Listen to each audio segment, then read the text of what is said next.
could not be here breathing and be comfortable if I was really as bad as they was making it. Nobody could be around me. So for me to be this calm, I must have some kind of inner peace. And my inner peace is knowing that once everybody take the time to really see what type of person I am, you'd be surprised that I stuck around this long. I have to make the life that I do live as happy as I can and try to do the best with what I have. Live the best life I can live, be as happy as I can be. Nothing is perfect for anybody. I don't. Boys, I swear, I think I figured it out. You know why they don't want us redneck brothers and sisters and the hood brothers and sisters getting along? You know why? Because we'd be unstoppable. I'm telling you right now, we would shut shit down.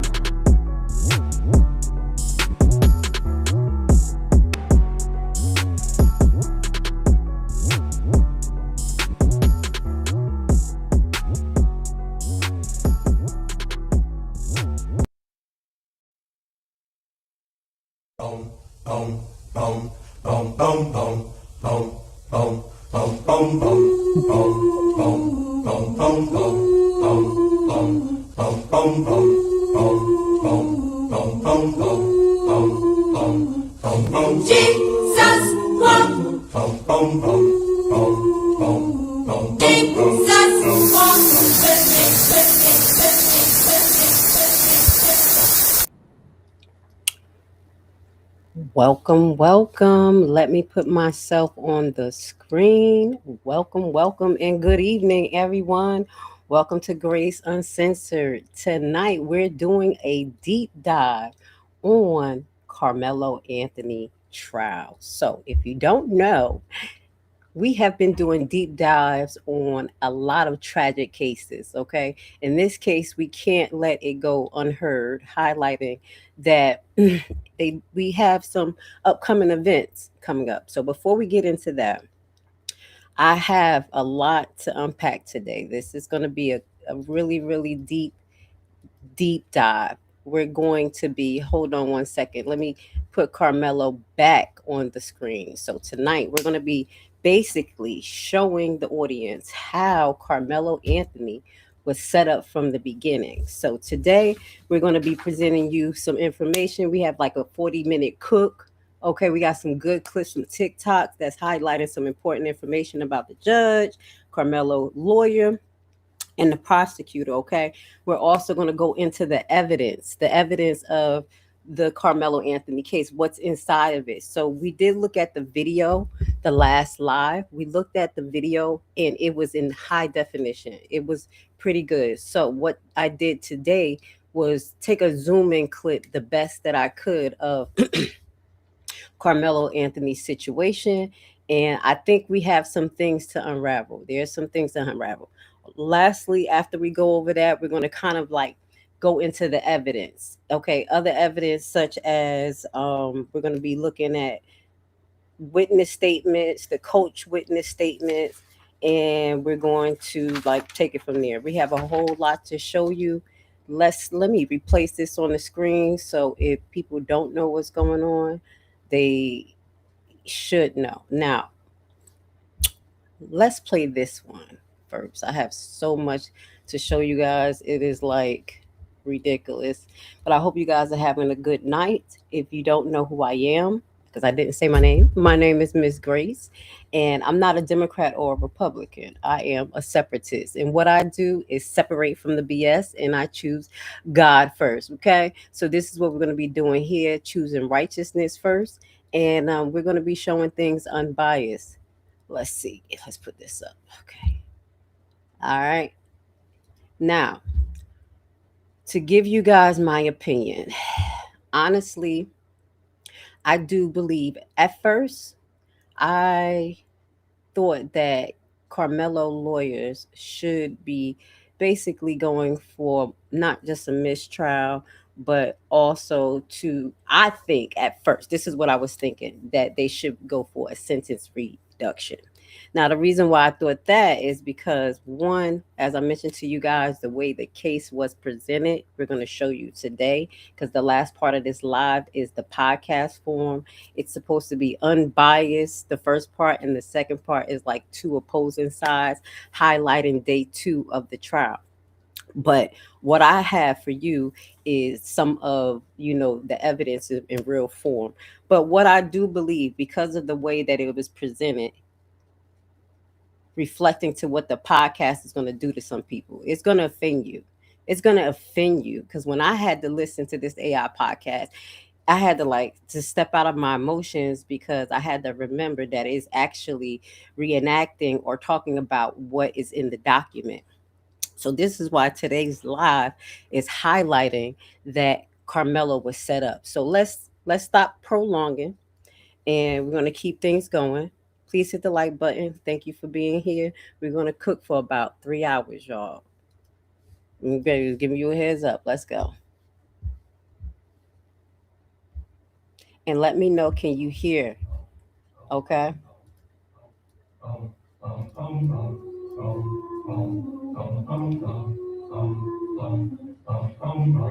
Do you have any updates on the Carmelo Anthony case?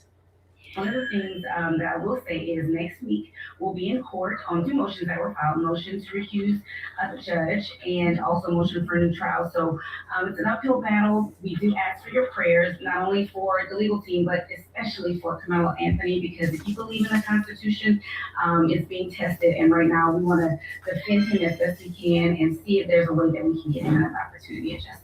Visit standwithcarmelo.com, and there our team is providing educational information on the appeals process and also up-to-date information on our most recent filings. Okay, I appreciate that. Don't forget. So if you don't know what I do a kind of educational style here. So let's cook, y'all. Great, Miss Grace gonna cook, okay? Y'all, the fight is an uphill battle, and always remember they are not like us. We got to put the work in. All right, now appreciate you, of course. I followed that. What is that? Every Texan has the right to defend themselves when they reasonably fear for their life. Self-defense is a protection that applies to each and every one of us. There are two sides to every story, and Carmelo is a 17-year-old kid, an excellent student. He's the captain of his track team. He's the captain of his football team. And prior to this, what was on his mind was what college he was going to go to. This is a tragedy all the way around for both candidates. Rushing to judgment, trial by public perception and trial by media is not how we ensure justice is done. Well, that's how we do it now because of the non-transparency. So if you don't know who this is Carmelo Anthony, original lawyer, and this gentleman who defended Carmelo Anthony basically allegedly did a under the cover or under the table deal. Now, guys, if you have been watching me or you haven't, no matter what I talk about, especially when I'm talking about lawyers, judges, courts, I'm very transparent. These people know each other.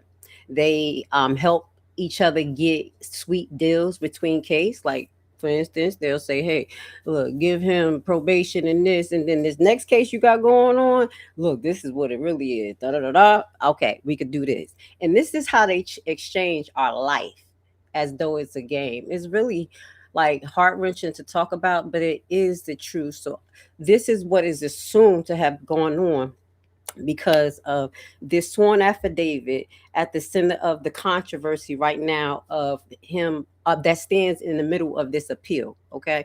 Again, I thought that a sentence reduction probably would have been better because I do believe that this is involuntary manslaughter. I don't believe that this is murder in the first degree because a lot of the things that we're going to show you today that they did not present in the case. But what that goes to say, now that we know so much about what went on in the background, how the judge came out and said some funny business, I can understand the approach that they're taking.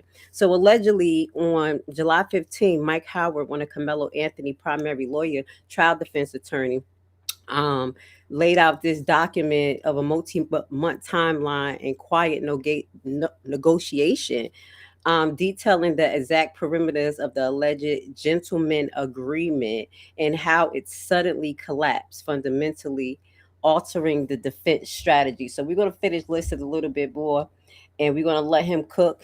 And what you hear him is only talk about personality and character. which is very important. But that's not the primary defense when it comes to a case. And this is where he severely messed up. When you hear what's presented, even when you look at the last video that we made, all he talked about is how Karmelo was this type of person, this, that, and the third. And when you look at the evidence, we're going to compare the evidence submission by both sides, and you're going to agree that this man did not do his job. It was severely disgusting. We're going to show you what evidence that Karmelo Antony lawyers presented. Okay, so you can understand the why behind why people are so anticipating him to get a new trial and things to be done correctly.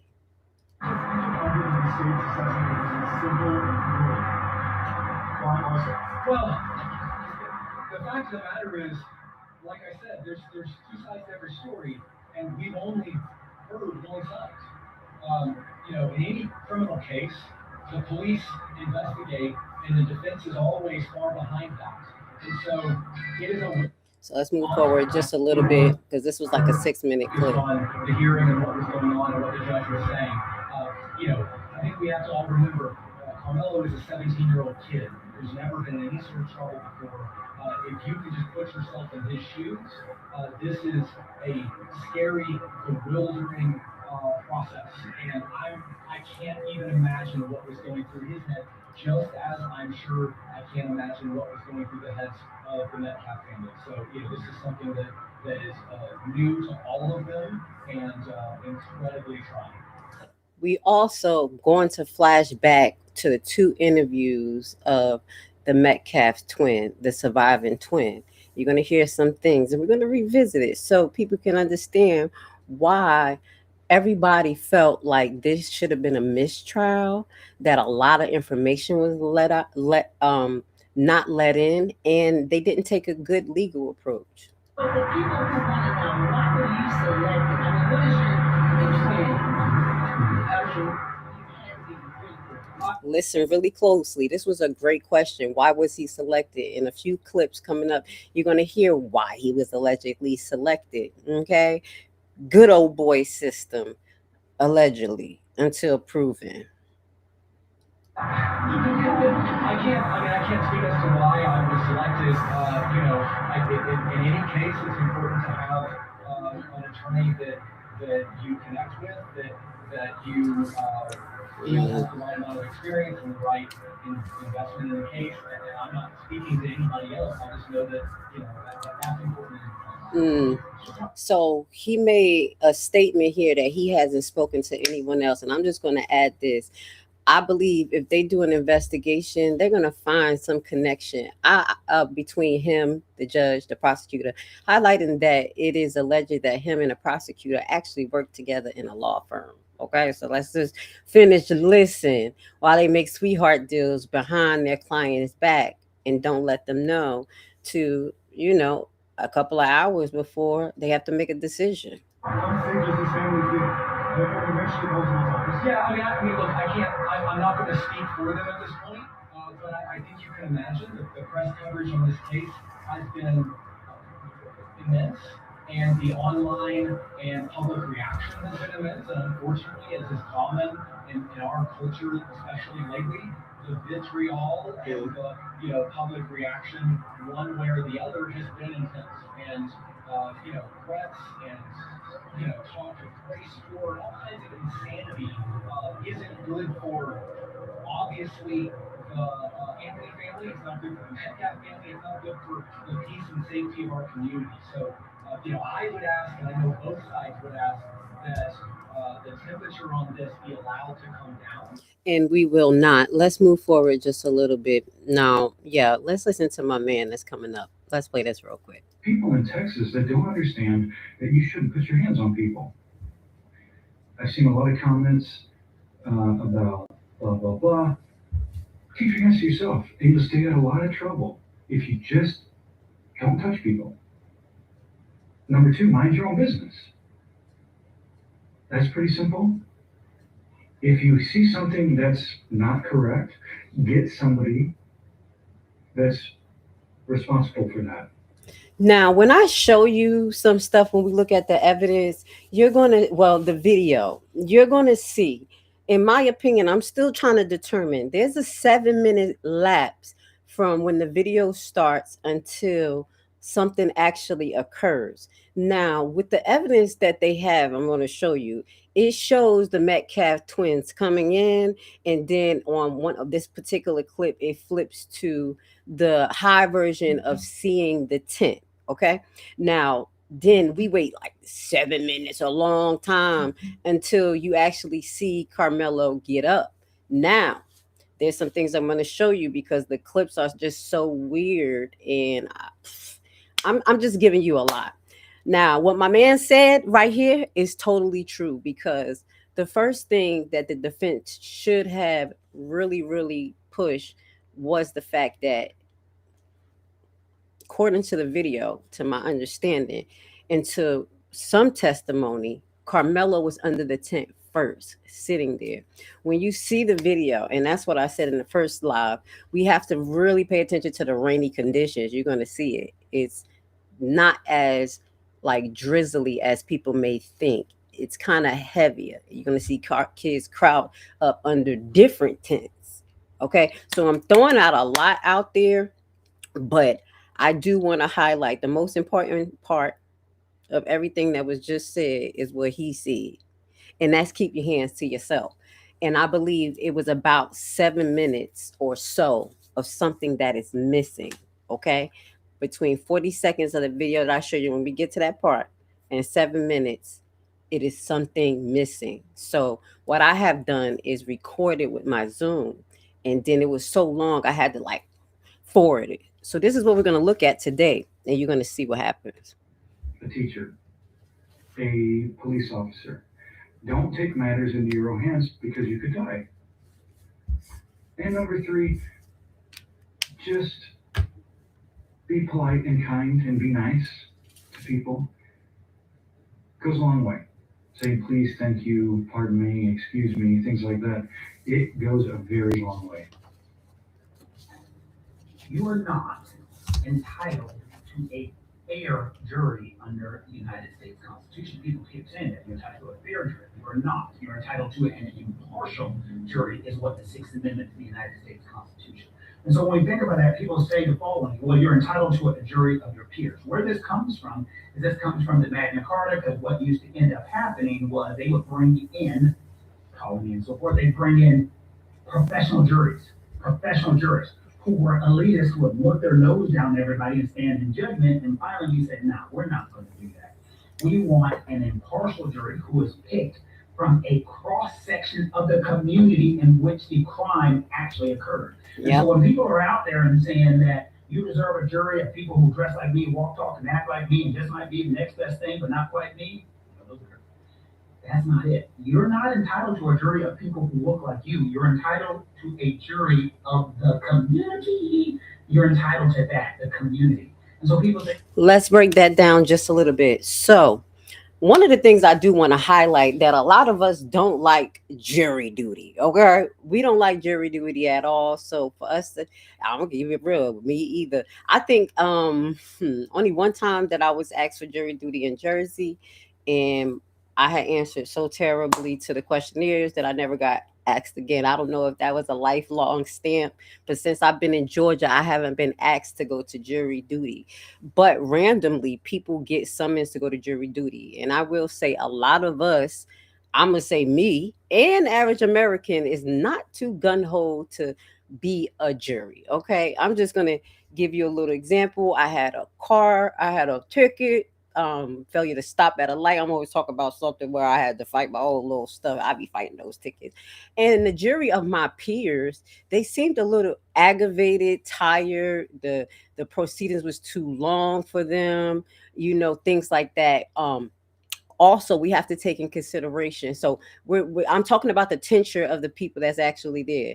So for us to even combat that on a social level, we have to participate. Me too. If they ever ask me, I'm going to go and I'm going to put something nice on the questionnaire. Okay. So what that goes to say, the next thing is that I have to throw this out here. We don't understand the power of the jury either. When we're on a jury, we can actually do a process called it's like jury nullification. It's basically when we can, if somebody's being charged with something, we can get that law overturned, and it's called a jury nullification process. I need you guys to look into that. I'm gonna have to throw that out there when it comes to some common knowledge that we really don't have, and that we, a lot of us don't care about. But when it comes to situation like this, how can we even the playing field? So at the end of the day, this is the foundation of allegedly them choosing jury of our peers, because again, what is he talking about? The them versus us, the has versus the have not. So I know the main thing is like, don't make it a color thing, because that's a storyline to get us to shut up in the midst of all of this crazy stuff, but to reflect on the totality of the situation. If you don't got it, you don't got it. So that this whole judicial process was actually, you want to, I'm just gonna keep it real. It was set up for the Caucasian people. It was set up for you guys. When the founding fathers set up the Constitution, we were still enslaved. How did you let your laws get this far and wide? Because it still applies to you, depending on what jurisdiction you're in, depending on the tincture. So just to talk to the average person on how serious cases like this is, because if lawyers are able to do this and get away with it, and nobody's able to actually go through the hard process of exposing them, getting the pill, getting the case turned over, they never actually built the bridge for anybody else that would possibly have this issue. So I have to talk in a color, in a way that, like, I'm purple and everybody's purple, so we could realize how, just on a judicial level, this is ridiculous what we're going to hear go on. But I said a mouthful. Let's keep it going. Please hit the like button as you come in. And what does that mean? Now, see, this guy is really, really smart. Now, if you don't remember who this is, you should. This is Mr. Sean Kent. This is the lawyer that actually represented Mr. Rick Chow in that case. And he really made some good points in here. I don't know about you, me as a mother, I'm taking notes about everything that I see on here concerning any kind of cases or anything concerning black people being charged for different things. Now, when I saw this passage that he made, just explaining the fact that people got so upset because that whole courtroom was white, he made a good point. You know what I'm saying? When something happens in a certain area, neighborhood, they are to get the people in that area to be on the jury. That situation happened in that area. It makes sense because that's your community. So why not have the people in the community on the jury, because it's affecting their community. Like he said at the beginning of this video, he was talking about how. Oh, another way, I'm just thinking from a legal perspective, how they can show bias. How is the jury like notified? Like, how does it go out? How do they pick who houses get it? Is it like a random process? Do they go over certain things? These are some of the things that we need to know in our own jurisdiction, because this is something that Carmelo could use in his case if we finding out that it's only a certain type of people that was coming in. But I forgot to also mention, even when black jurors come in, the process of jury elimination is very important, and the lawyer has to be, little witty to pick the right people, because the process is a little weird. I remember when I had to do it, it was like the prosecutor gets to talk and ask, and then they'll be like, they're going to keep them. Then I get to talk and ask, and then I'm like, I don't want them. And then I get to talk and ask, and I'm like, I'm going to keep them. And then he's like, I don't want them. And then it'd be eliminated like that. So this is how the jury process selection takes place in court. So whatever happened there, they didn't say it was any underlying deals related to that, but we can see what happened to the geographics of the jury. People were talking about the jury had to be fair. The people that's in the jury have to be fair, and that's not true. He went in about all-white jury. The attorney who convinced Let's go back just a little bit. Hold on. All-white jury. The attorney who convinced Karmelo not to speak on his own behalf, while Kyle Rittenhouse took the stand in his own defense. Now, y'all know I brought up Kyle Rittenhouse, okay? Y'all know I can't stand the likes of him. I do hope and pray. You know, you don't supposed to wish bad on everybody, but you really want everybody to get what they're supposed to get. That he ends up like Zimmerman, homeless, homeless. That's a logical point. The attorney Thank who you. allowed the father of the deceased and his friends to help prosecute his client, and now Carmelo Anthony has been sentenced to 35 years in prison. I'm going to say what many people are thinking. They trusted this man with their son's life. This wasn't a traffic ticket. This wasn't a misdemeanor. This was a murder case where a young man's entire future was on the line. Again, how do you defend a situation where you got pushed and you stabbed in response? If this guy allowed an all-white jury, yeah, okay. How much y'all pay this man? The man's wearing a pink suit, for God's sake. Shut up. He looks like he can't be trusted. Y'all thought that they was going after the black lawyer who represented Rick Chow down in South Carolina? This guy and that guy gonna have to run. Aside from the all, Let's move back. what Let's is go a little further. I didn't know his was so long. the mercy of the. Ooh, So I admittedly did not keep up. let's watch this one. That's what This one I want to watch. Hold on. These are a few clips that I put together because I didn't want to be jumping between. The mercy of the courts here, would that have played to his benefit? We'll never know because that never happened. Karmelo Anthony's lawyer's best shot for saving his client is to inform the jury, either in jury selection or an opening statement, or hopefully both, that, hey, guess what? You don't have to believe that my client reasonably believes that that knife was necessary to defend himself. You just have to have a reasonable doubt as to whether or not he reasonably believed it. In other words, I don't have to prove that he believed it was necessary. You just have to have a reasonable doubt as to whether or not he believed it was necessary. That's it. Two things. One, he didn't even present a case of reasonable doubt at all. And the second thing that we have to consider that they should review, and I haven't got to read the appeal, but I will do it this weekend because we're going to be going into our next part, is the judge's orders, like the judge, not the judge's direction to the jury when it was time for them to go back and deliberate. The judge's direction plays a big part on the tone, on what the jury takes as law, what's not law. So sometimes the judge would say, this is what's law and what's not. I think that I can't say that's stepping over the boundaries, but in some cases, I do believe it is, just like what we saw in the YSL case.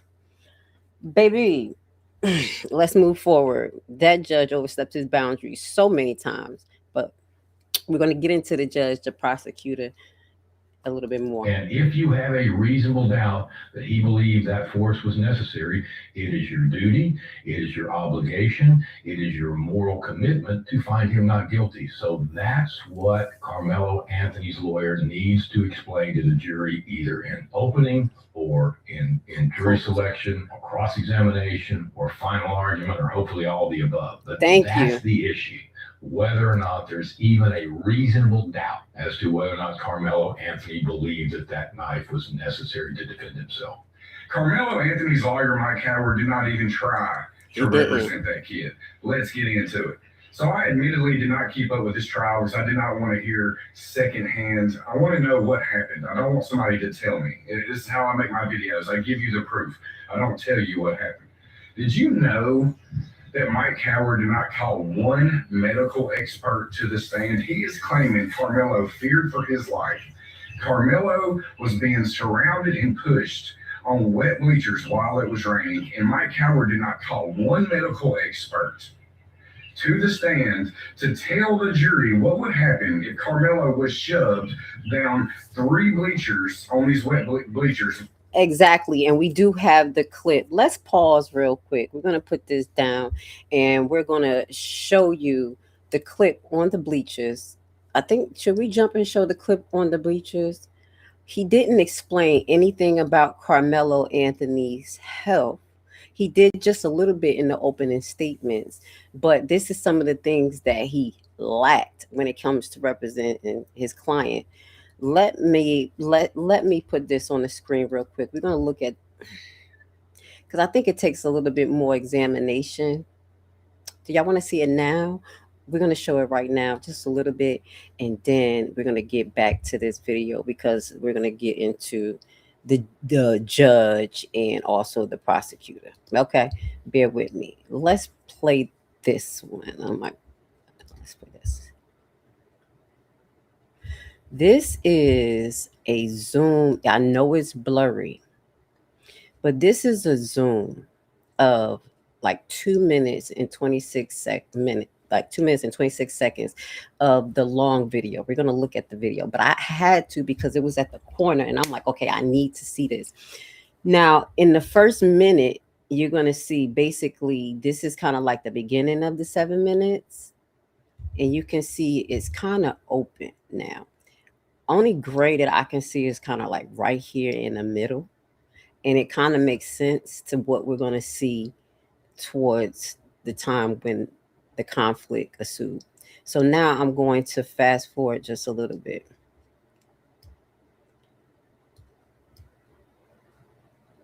Now we're going to watch this for about a minute. This is the gray is still there. Now you see someone right here. Now we're going to watch the video even clearer, but this is what happens when you zoom in and you don't have high definition or 4K. Okay. So you can see someone right here. If I can show you guys on, I'm going to say like the far right hand side, that he's kind of moving his head. He stands up right now. This is him standing up. And then you see kind of like a push.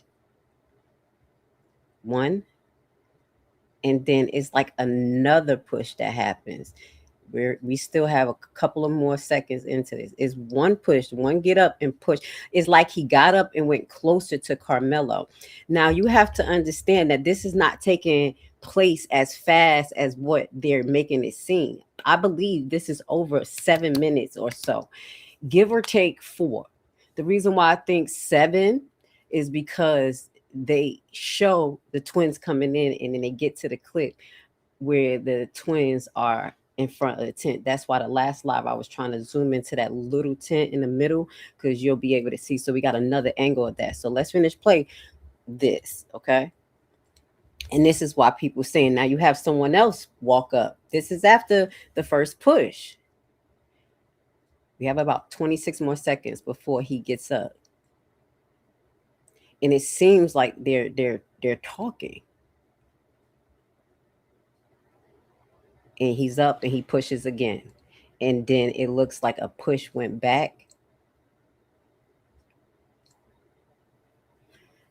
And what I'm seeing here, and people may not like it, it looks like, I don't know, it looks like Karmelo pushes, then jugs. Like pushing back, then like boom, and ran.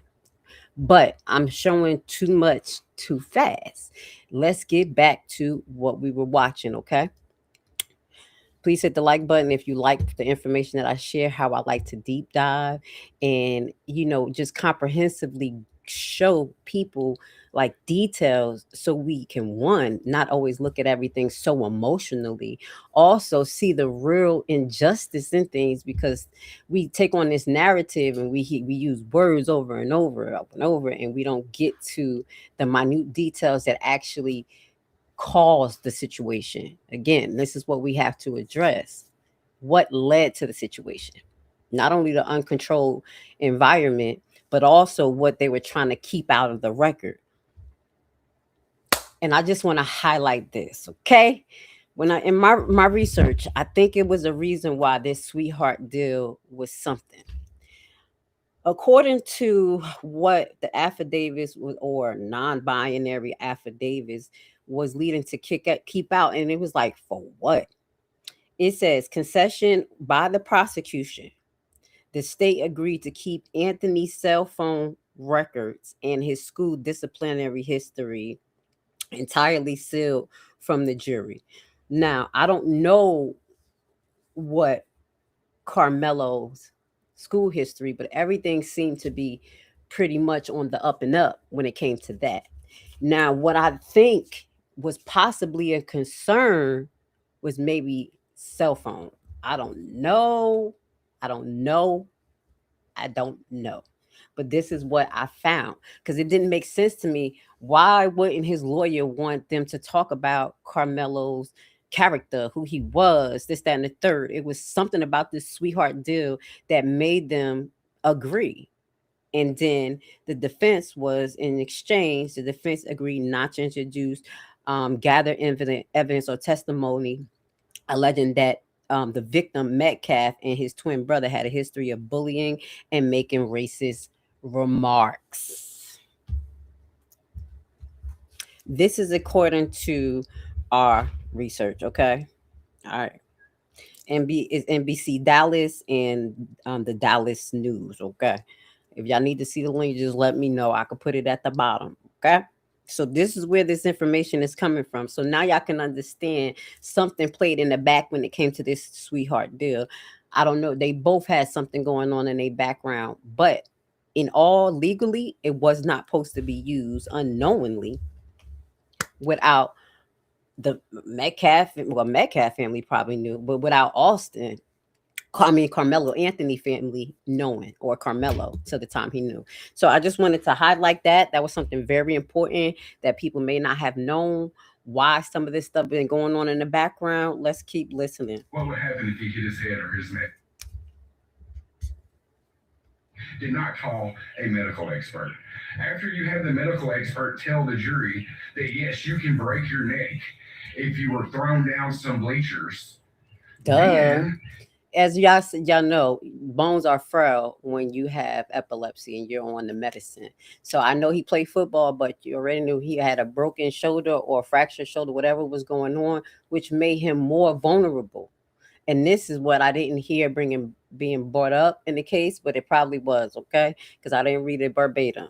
You could show cases of where people have fallen down bleachers and have injured themselves very badly. Mike Howard did not do that.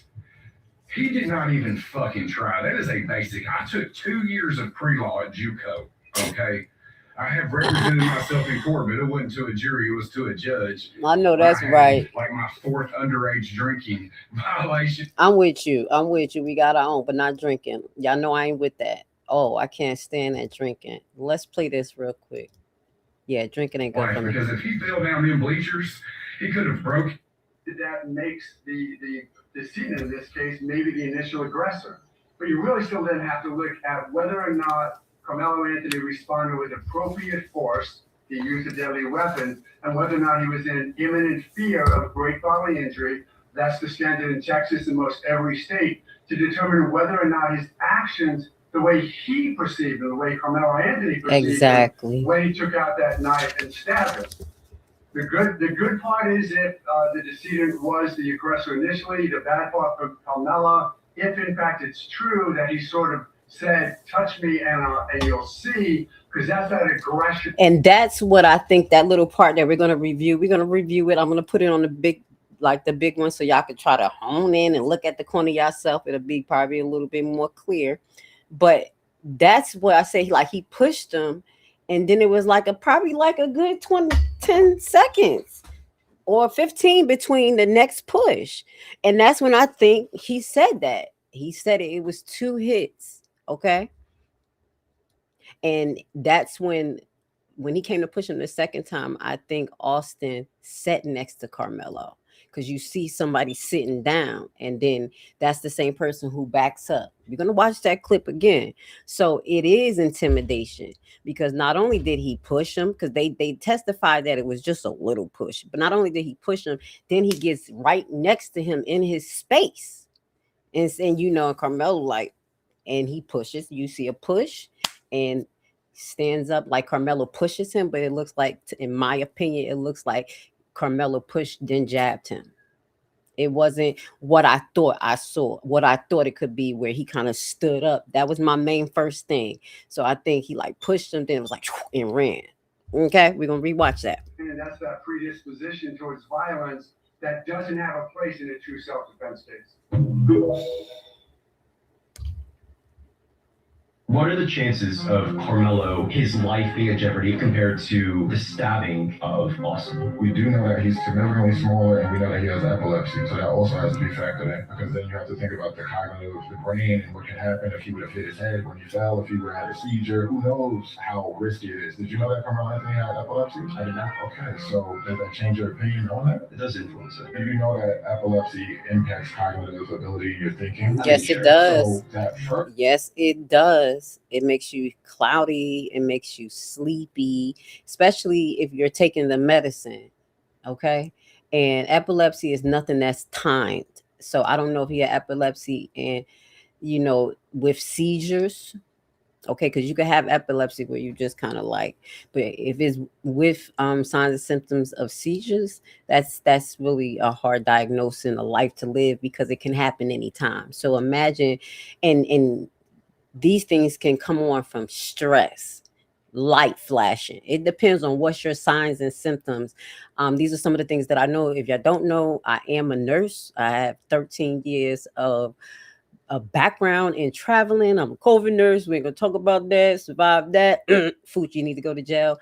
But what that goes to say, I take care of a lot of patients who have seizures and things like that. So the signs and symptoms could be pretty vague. They can just start looking, going into space out of nowhere, just, or like I said, stress. Sometimes it could be warm weather. Yes, they get hot and they can have a seizure. I had a patient that I took care of that we keep the room a certain temperature. They get neuro type seizures. That's in worst cases, but there's a lot that goes on with it that wasn't really honed in the defense. And I'm gonna show you what the defense showed. Okay. Furthermore, feeds into him not being guilty of murder, because that also impacts his thinking in the situation, not thinking, not factoring in, quickly reacting, not thinking, I'm going to kill this person. This person may die for me doing this. This is just going to get them off me. Quick, boom. Get them off me, run, move, drop the knife, go about my business. That is impacted by epilepsy. I don't think he should have gotten 35 years because it was on them. Even if it is still a murder charge, and I think that would still pass, you can reduce that sentence 2 to 20 years for a crime of passion. Although he did escalate the situation. And that's what I agree with. I agree on a lesser statement. Sentence. That's what I agree. I don't agree on him doing 35 years. Even Karmelo said, I did it. His guilt said he did it, but does he deserve the 35 years? No. And that's the most important thing on why things are happening on the 19th and the 20th, because he don't deserve the 35 years. He could have left. And when people are surrounding you, telling you to leave, when you didn't provoke them, he checked if he was okay. He ran away. He came back to check on him. This shows me that he probably didn't try to kill him. It was probably a split-second decision to try to get out of that situation. I do think he was overcharged. There's a reasonable argument to say you could reduce that sentence. My argument is that he was guilty of murder. So I think we agree. I think that they could have given him a lesser sentence and they could have factored in the evidence. Okay, and this is the one I talk about prosecution witnesses. The last video I talked about some of the witnesses, the cops, the coaches, the forensics, whatever. This one talks about the civilian witnesses, the kids, the teammates of Austin who were there under the tent, okay? According to them, well, number one, let me start by saying this. Where's Hunter? Why didn't Hunter testify? Everyone is dying to know why Hunter didn't testify. Because some of y'all don't jump in my comments talking about, he's traumatized. Of course he is. Of course he is. But guess what? I've been a criminal lawyer for 23 years. Traumatized witnesses testify all the time. In rape cases, the person who's sexually assaulted testifies. Child molestation, the children testify. So don't use that as an excuse. I'm wondering what they're hiding with Hunter, is my question. Number one. Number two, Eddie Carr is clearly a liar. Like, why would you put that guy up and not be prepared for him to downplay his friendship with Karmelo? Clearly, it ain't the hot ticket to be at that school and be friends with fucking Karmelo. He just killed your boy, right? But when he diminishes their relationship and then gets called out on cross-examination, it makes you look like a fucking liar. So let's stop right here because I'm going to show you two things. One, let me show you the evidence that the defense showed and how obsolete it is. We're going to show you that. And then we're going to get into Austin's brother's interview. We're going to relook at that, okay? So let's put this on the screen. Thank you for being here. Let's see, which one is this? Oh my God. Is this it? Okay. This is why people believe that Mr. Howard should be lose his bar license. Period. Let's just go to the top. This is the evident packet that is located on the website that I showed you guys that has everything transparent about what happened in the trial allegedly. Evidence packet that has been submitted on the behalf of Karmelo Antony. And I'm going to tell you, this is disgusting. I am literally fighting a failure to move over ticket in the state of Georgia. And one of my motions with the evidence attached to it is longer than this. Let's look at what they submitted on the behalf of Karmelo. I would assume this is showing the friend that tried to testify against him and say he didn't know him. Okay, let's see. Can this person rotate? Okay. This is what the defense literally showed. I don't see any significance when it comes to the case, only that the guy knew Karmelo. I'm just being honest. Y'all let me know. This is why people said that this lawyer was allegedly, and this is according to TikTok investigators, that he was sent. He was sent to Karmelo. He actually found them, according to TikTok investigators, that he looked for the family and offered his services, allegedly. And you saw the chaos around this case when they had our good old crackhead, famous crackhead in the black community, CW, Charleston White. Okay, I'm just gonna say it one time. You guys allowed this man to be big, and he's a whole pack of ex-crack, or maybe current, allegedly. Caused chaos in this case. Okay, this is what was allowed to happen. Like people were getting sent to the family. Why I believe people were being sent to the family? Because I know how it is to get people sent to you when they want to shut you up and control your narrative. I lived it. It is real. It's a thing called gang stalking. It's gang stalking methods, and they use third party connections to have people get into your life, help you with certain things, to sabotage you. This shit ain't no joke. What is this lawyer showing? What we're seeing right now is a defense evidentiary packet. Can y'all wait? Am I crazy? Wait a minute. Let me make sure y'all guys can see me on the screen. I want to make sure that I'm not. Can y'all see this? This is what this. We're almost done. 14 pages of pictures that we could have found, and we did find on social media. Social media. This is the friend that said he didn't know him. But obviously, like they just said, it's not popular to be friends to somebody who did something to the cool bad kids, just like in the Nolan Well case. It's cooler to be to hide stuff and be quiet instead of tell the truth. Like I believe all of his friends did, these fake friends, buddies. My buddies, my buddies. Okay. So that's all the evidence that he showed, his captain award, and we're done. That is exactly what Karmelo Antony lawyer showed. I am freaking astonished. I can't even believe it. Just to give you an introductory, this is the prosecution packet of evidence. 58 pages at least. Okay? Give me something to look at. We're going to probably look through this in a second, but this is the video capturing, the pictures capturing the twins going in. They showing everything. This is what the defense was supposed to show. When they're lying to the public and tell the public, oh, when you're being accused of something, you don't have to present something. It's the people who are accusing you to present something. Don't worry about it. Don't worry about it. You don't have to present nothing. That's a lie. You have to counteract what they're saying about you. You have to show proof. They're lying to the public. This is not normal at all. Okay? Let's move forward. Okay, let's move forward. So now we're at today years old, where we have another powerhouse. Well, not another powerhouse, because the first lawyer was supposed to be, but we have a powerhouse team that's supposed to be on the job to get this appeal process. Okay? With Karmelo. Clearly, it ain't the hot ticket to be at that school and be friends with fucking Karmelo. He just killed your boy, right? But when he diminishes their relationship and then gets called out on cross-examination, it makes you look like a fucking liar. So that's the pictures that we just saw of him and his friend with the curly hair. Okay. And it makes me not believe nothing he's saying if he's lying about. So this is his new defense team.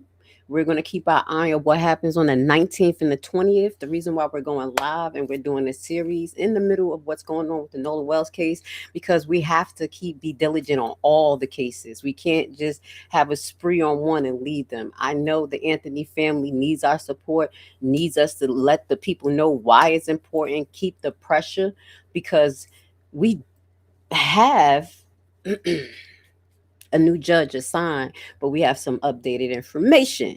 Okay, because most of the places we live in become good old boy systems. You know what I'm saying? Good old boys. And that's what we like to see. Ben Crump just announced that a powerhouse legal team has come together to represent Karmelo Antony pro bono. These are attorneys with backgrounds in civil rights, appeals, and criminal defense. And they are all coming together to review everything from the court case to start the appeal process to try to get something done about what happened to Karmelo Antony based on the trial. And on this powerhouse legal team is the president of Texas NAACP. Oh, we on it now. We on y'all head top now because we all sat here and watched this young black boy get railroaded during his trial. Their focus right now is not going to be on the details of the incident. They are going to be focusing on whether or not Karmelo Antony had a fair trial, and it could potentially lead to a new trial, to parts of the conviction being overturned, or a different sentence. It seems like their first move is to get through the appeal process to see what gets done through the appeal process, and if that's not enough, then they will revisit trying to have a new trial or whatever it is. I love to see it.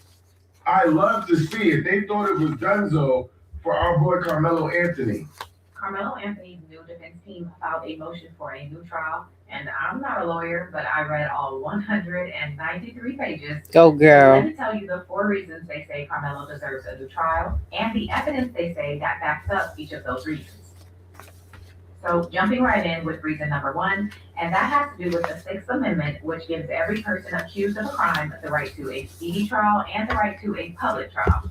And in this situation, it's the public trial part that Karmelo's attorneys are saying was violated. Specifically, they're arguing that while the courtroom wasn't technically closed to the public, the restrictions the judge put in place made it function as if it were. According to the motion, only about 27 seats were available for members of the general public to sit in on the trial, and people were in line as early as 4 or 5 o'clock in the morning for a chance to get one of those seats. And then if you couldn't get one of those seats, initially the judge had an overflow room set up where you could still watch and listen to what was going on. But according to the defense, once jury selection ended, that overflow room was shut down. Wow. Which basically meant if you were not inside the courtroom, there was no way to hear or see what was going on. Wow. So Karmelo's attorneys say that's where the constitutional problem begins. Because according to them, before a judge can place restrictions that close a courtroom off to the public, the judge is supposed to follow what's called the Waller test. And the Waller test comes from a U.S. Supreme Court case that lays out 4 things that have to happen before a courtroom can be closed off to the public, particularly when a defendant is objecting. So the first prong of this test is whoever is asking for the closure has to show that there is an overriding interest that would likely be harmed if the courtroom were to stay open. So for example, if there was a need to protect a confidential informant or maybe a minor who's a victim, that would be an overriding interest that could make sense for the courtroom to be closed. And then the second prong is that any closure that is done has to be as limited as possible. So, in other words, the judge isn't supposed to restrict more of the trial than is actually necessary.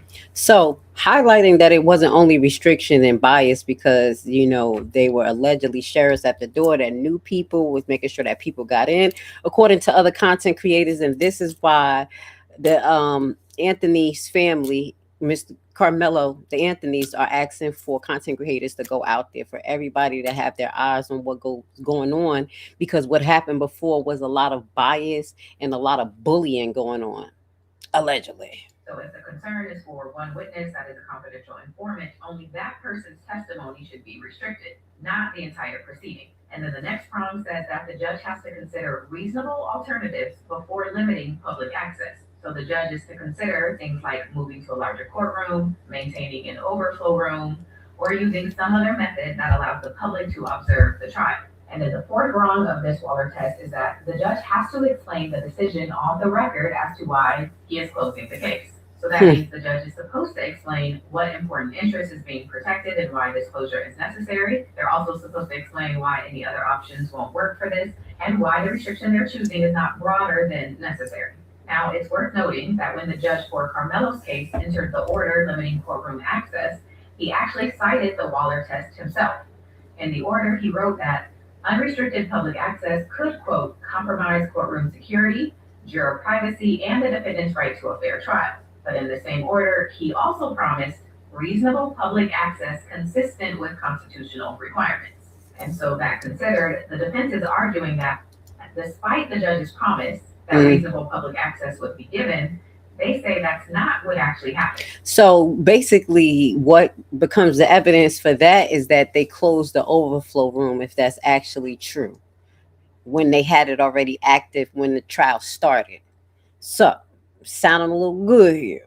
Okay, I like it. The attorneys are saying the restrictions that were put in place for Carmelo's trial went way too far, and the public was effectively shut out once the testimony began. And because of this, they say Carmelo's Sixth Amendment right to a public trial was violated and he should be granted a new trial. Now, before you get to commenting and saying that doesn't seem like it's enough for him to get a new trial, let me tell you the case law that they are using to support their position. The first case they cite in their motion is Stricker versus Texas, where a woman named Jennifer Stricker was convicted of stealing somewhere between $150,000 to $300,000 from a man named Daniel Perez. Now, after Jennifer's trial, she appealed on the grounds that her right to a public trial was violated because the judge in her case denied letting one of her friends in during jury selection. In her case, the judge repeatedly said that he wasn't closing the courtroom, but because of the lack of space, he was denying the friend entry inside. So Jennifer appeals, and the Texas Court of Appeals said that if the courtroom wasn't really closed, why did the judge feel the need to keep saying that it wasn't closed? And they also ruled that the judge didn't properly apply the Waller test. Specifically, they said the judge didn't consider any reasonable alternatives for Stricker's friend or anyone else who may have wanted to observe the trial to be able to do so. Now, this gives me some hope because I know that this judge, Roach, is not the smartest person, especially when he believes he has control over the courtroom and things like that. He probably slipped up and said a few things that was contraindicating, just like what she's presented in this case, okay? And so in Jennifer's case, the appellate court ruled that her Sixth Amendment right was violated, and they granted her a new trial. And this connects to Carmelo's argument because his attorneys are saying, even though the judge in his case may have not intended to close the courtroom, by restricting how many people could actually get in and then shutting down that overflow room once witnesses began testifying, he essentially did close the courtroom. Oh my God. Now, y'all guys, the reason why I'm saying that, because I was saying like, the next grounds for appeal is administrative errors and constitutional issues. And this is what they're going after. It's like they went through this with a fine-tooth comb. Okay, I like this. They also argue that it's clear he didn't consider any reasonable alternatives because in an interview the judge gave after Carmelo's trial, he admitted that he could have considered using audio. Do you think it reinforced your decision to not have cameras or streaming inside this? Sort of. I'll tell you this, sometimes I think maybe I should have at least audio streamed or something so people could hear it.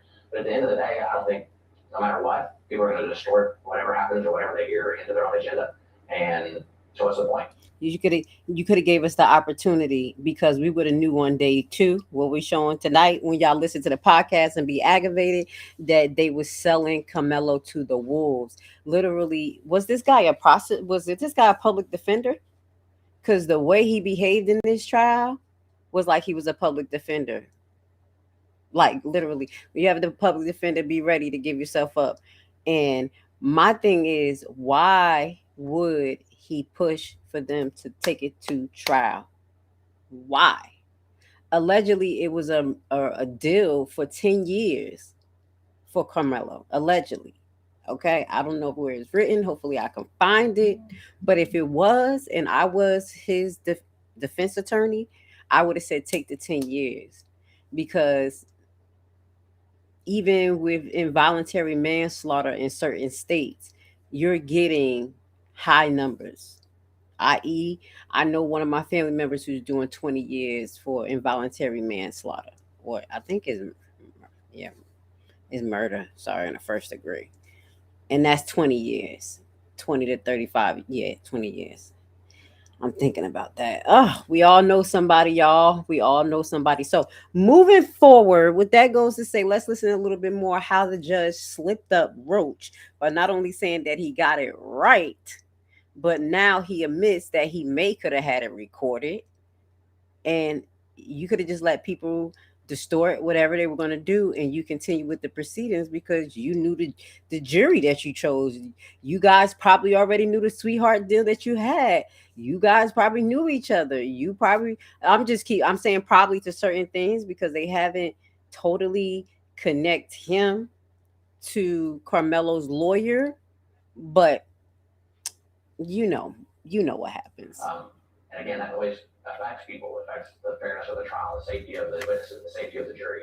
And those are my primary concerns, not what social media says. Nope. And as you guys know, during the YSL trial, we didn't see none of the jury. Did we? Oh, did they? Hold on. I think somebody did correct me. Did we see the jury in the YSL trial? I remember as a content creator that got in trouble. Yeah, no, we didn't see the jury. They literally, one of the content creators was like naming the jury by inanimate things like Miss Orange and things like that, and she got in trouble. The YSL trial was public. So this is BS. This is BS. Okay? It's not my duty. I don't think it's my job to feed social media or the media. So I certainly understand the role that media plays in a case like this, but I'm not there to feed it. And I take that very, very seriously. The next case Carmelo's attorney cite in this motion is Hernandez versus Texas, where the Texas Court of Appeals granted a man named Mauricio Hernandez a new trial after a judge didn't allow 5 of Mauricio's friends and family in the courtroom during jury selection. 2 cases. Because of a lack of space. That's good. For Mauricio's appeal, the appellate court ruled that this judge again didn't properly apply the Waller test, and specifically, the judge didn't consider reasonable alternatives for the friends and family to watch the jury selection. Okay, so I'm not a lawyer, which I've already told you, but there are some clear differences between Carmelo's case and these cases, but there also are some clear similarities. So I'm curious, for the lawyers and non-lawyers, based on what I presented, what do you think about the argument Carmelo's team is making that everyone has the right to a public trial, and that based on these other cases, Carmelo's right was violated? And before you comment something that is going to make me block you, I'm not asking you what your personal beliefs are on Carmelo or if you think he should or should not get more time. Okay, that's not the question. I'm asking you if, based on the case law they are presenting, if you believe Carmelo's case falls in line with that and his right to a public trial may have been violated. I wish they can do affidavits of some of the people who were already there, who was there, and actually like say what they went through, during the trial, because some people went through some stuff. Her thing is a little long. Let's move forward. Let's get to Karmelo Antony. And guys, next time I'm gonna be better. I'm gonna have all the content creators' names as I download. Okay, but I was just trying to get it moving. Okay, so let's listen to this as we cook on the judge, and then we're gonna get into the prosecutor getting called out as well for allegedly being a essay. No. Pedo?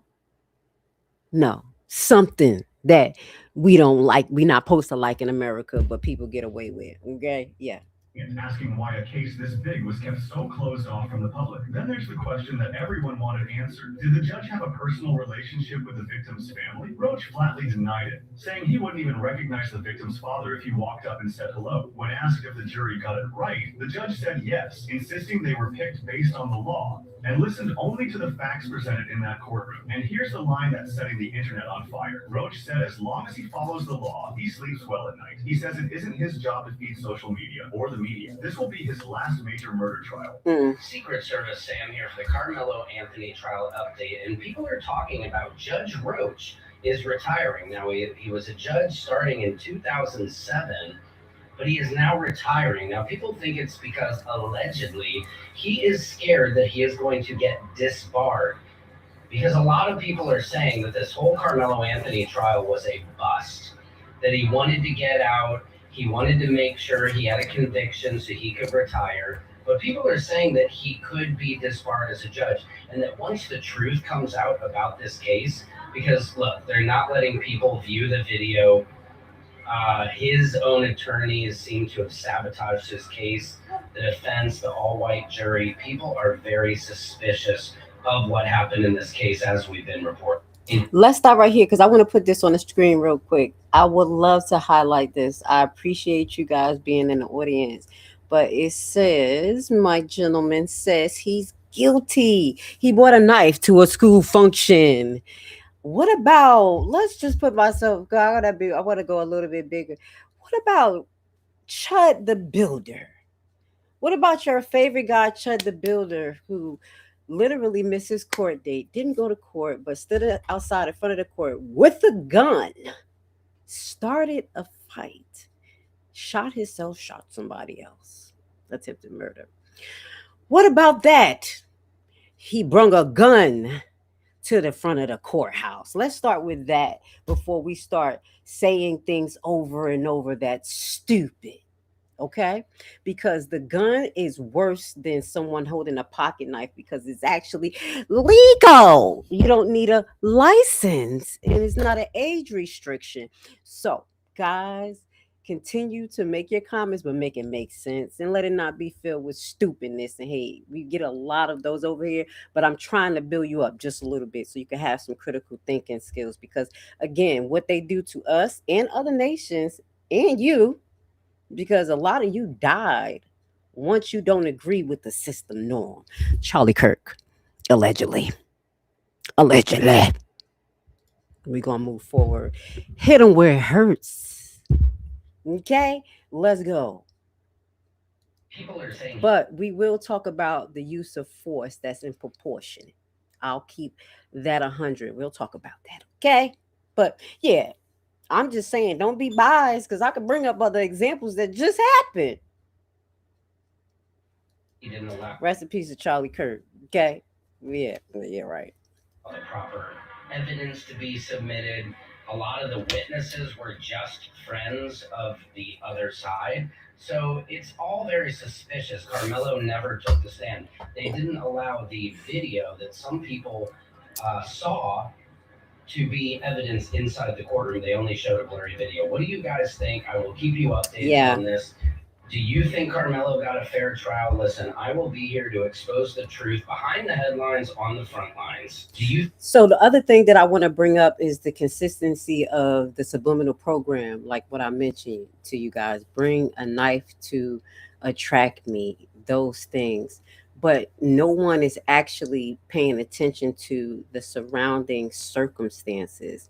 What led to this? This is very important because when it comes to police excessive force cases, the Supreme Court has found that not only that they just can't shoot somebody is this legal, but when they're looking at the case, instead of looking at just how the cop felt, they have to look at the totality of what the circumstances was and what the average person will do. And a lot of different circumstances is not being considered by the counterparts. It's just the guy in the comments said it's not the same. What about Rottenhouse? He brung like a big gun to a protest against opposition opinions, but you support it. That's what I'm saying here. Like we trying to wake people consciously up. Okay, Esau.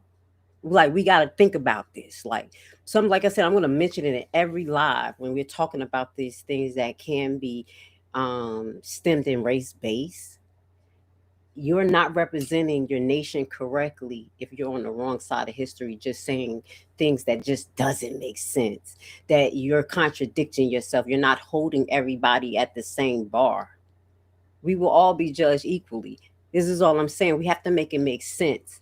So the most important thing tonight is that we're showing that in the Carmelo Anthony case, it was a tragedy. Not just he wasn't supposed to bring a knife there or whatever because it's not illegal, but it's the sentencing. It was the approach, it's the totality of it looking like it was a setup. Okay? Even though the average person who knows law would have said, yo, take the plea bargain 10 years. You said you were guilty. Things like that. So let's work it out like this. This seemed to be orchestrated, again, like a psyops, meaning they push certain agendas at a certain time. So people like me, Brown, will be so wrapped up, because that's what we are, and we have to be, of our nation, of our young kids, of our babies, of our people being killed, that we can't even pay attention to what's going on the national level around just the whole United States. Keep thinking that you guys who show hate don't need the black community. This is why when it started hitting the fan, you kept saying, black people, come protest, come protest. And when you saw he wasn't moving, because we like, nah, you chose this. This is your destiny. But you called us for a reason, because there's an essence behind us. But what they're trying to do is have us be separate. The perception of not being equal, because all of us at the bottom is equal, bitch. Only the ones that could do and say what Trump want them to say right now is considered free until he have a brain fart and he turn on them. Let's be realistic about the why behind this. This is why when you see me show clips, I'm showing all types of people. I need truth and facts. I need facts, because if you keep on dealing with the emotional nonsense, you're going to be filling your cup up with iniquity, hate. Who wants to wake up with all of the propaganda? This is why I do my live the way I do. I have to go on my tangent, because a lot of just keep throwing nonsense or just throwing whatever come is tugging on our mind, our soul, our well-being, our health. It's stopping us from doing what we're supposed to do right now as human beings. Does that make sense? Okay, because I gotta touch some people's hearts that doesn't have it, because you know what Woo Breezy said. Shout out to my Zoes, what she read. Are Caucasian Americans soulless? Is that what you're proving? Let's get back to the law and the facts here. Okay, let's go. Think Judge Roach is sus? Let me know in the comments. Secret Service Sus. Shout out to Secret Service Sam. Okay. I like him. The judge in the Karmelo Antony case will be removed from the bench. He will be no longer a judge.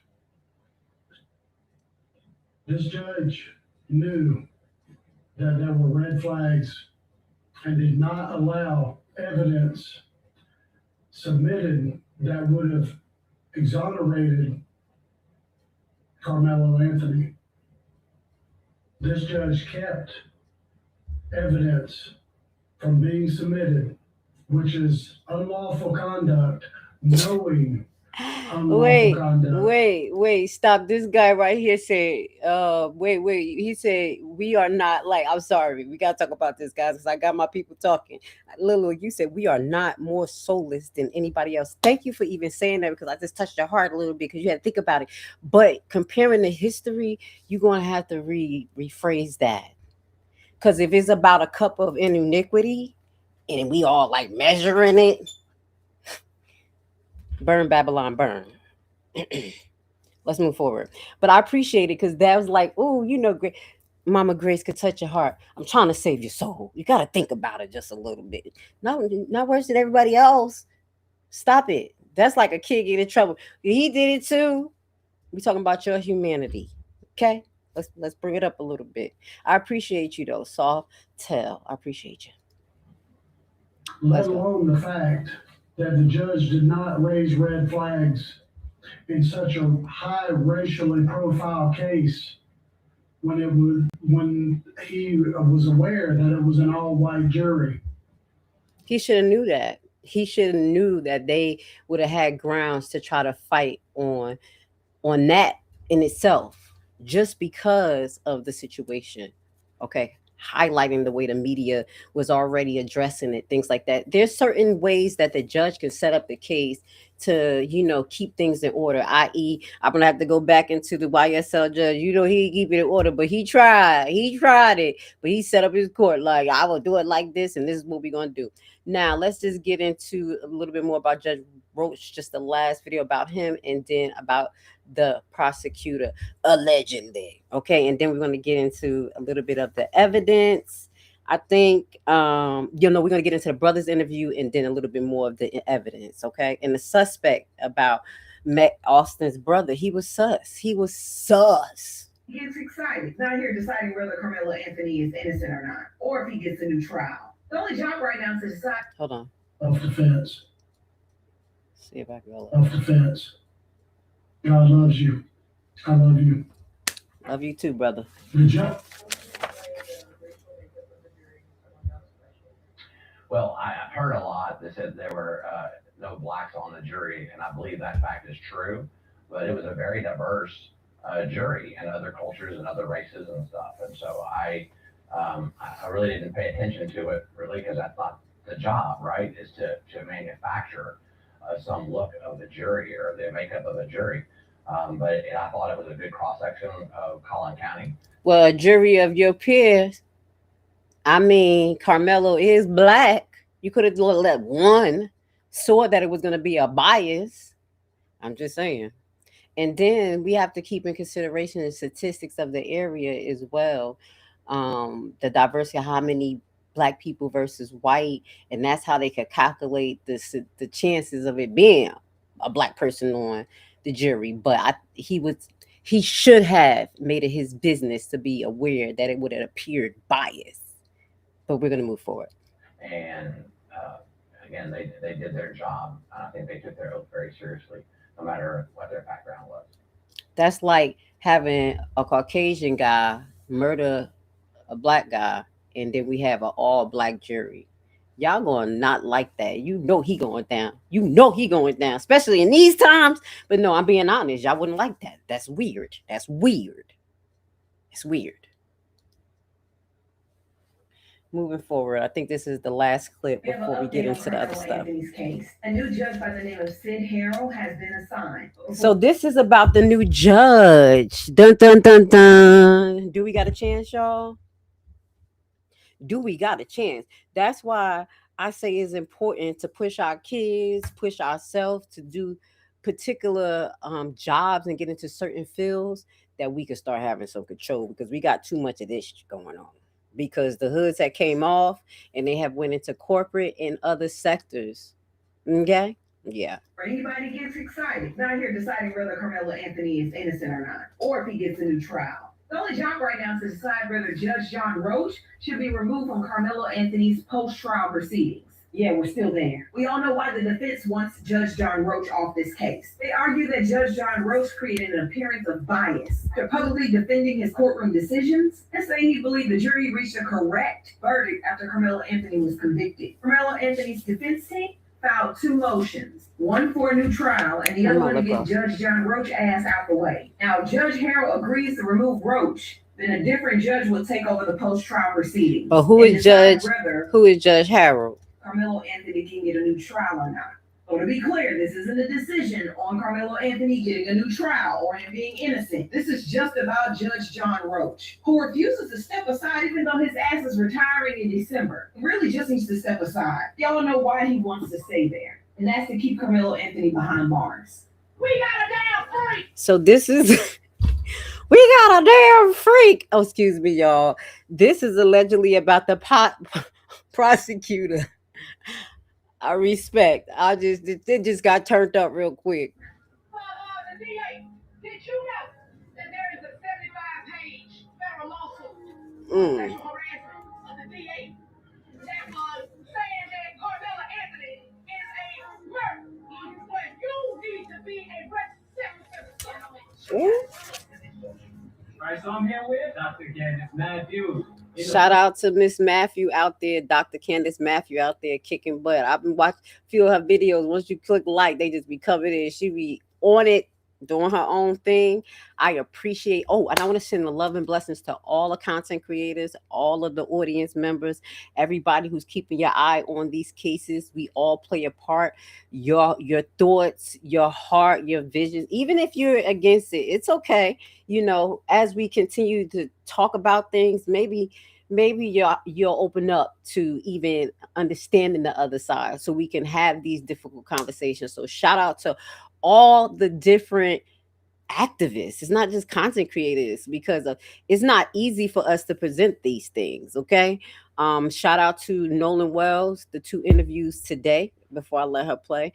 Literally, I was watching one and I'm yelling at it. Okay. I said, yeah, we're not doing this today. So we will be coming up with, I think, a part 5 on a Nolan Wells deep dive.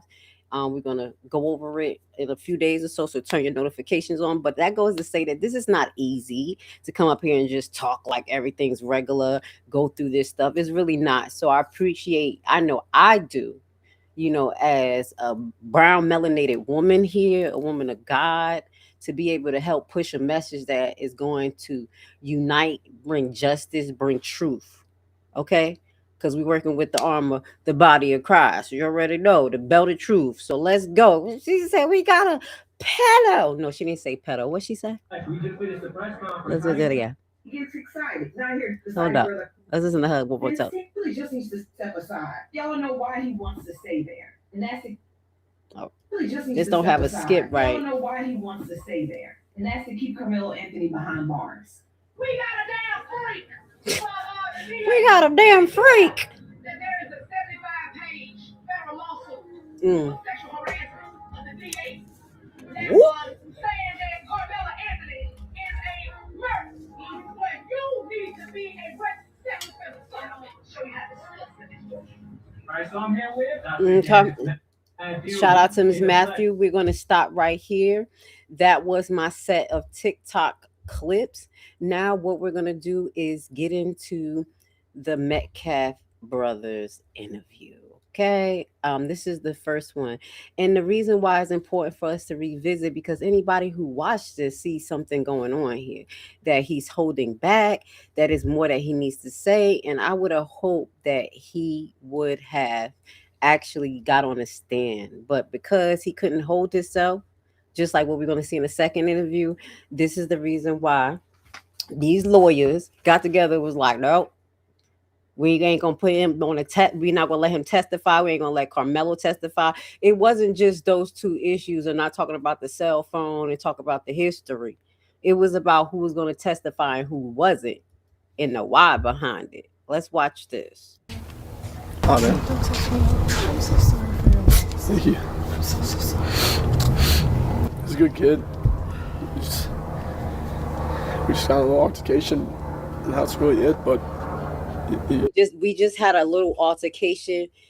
That's really it. His guilt was shining through so much, guys. I'm just keeping it real. Like, this guy, he has to be messed up in his heart, because from kind of what I'm getting, he had maybe been the first to interact, and then his brother followed through.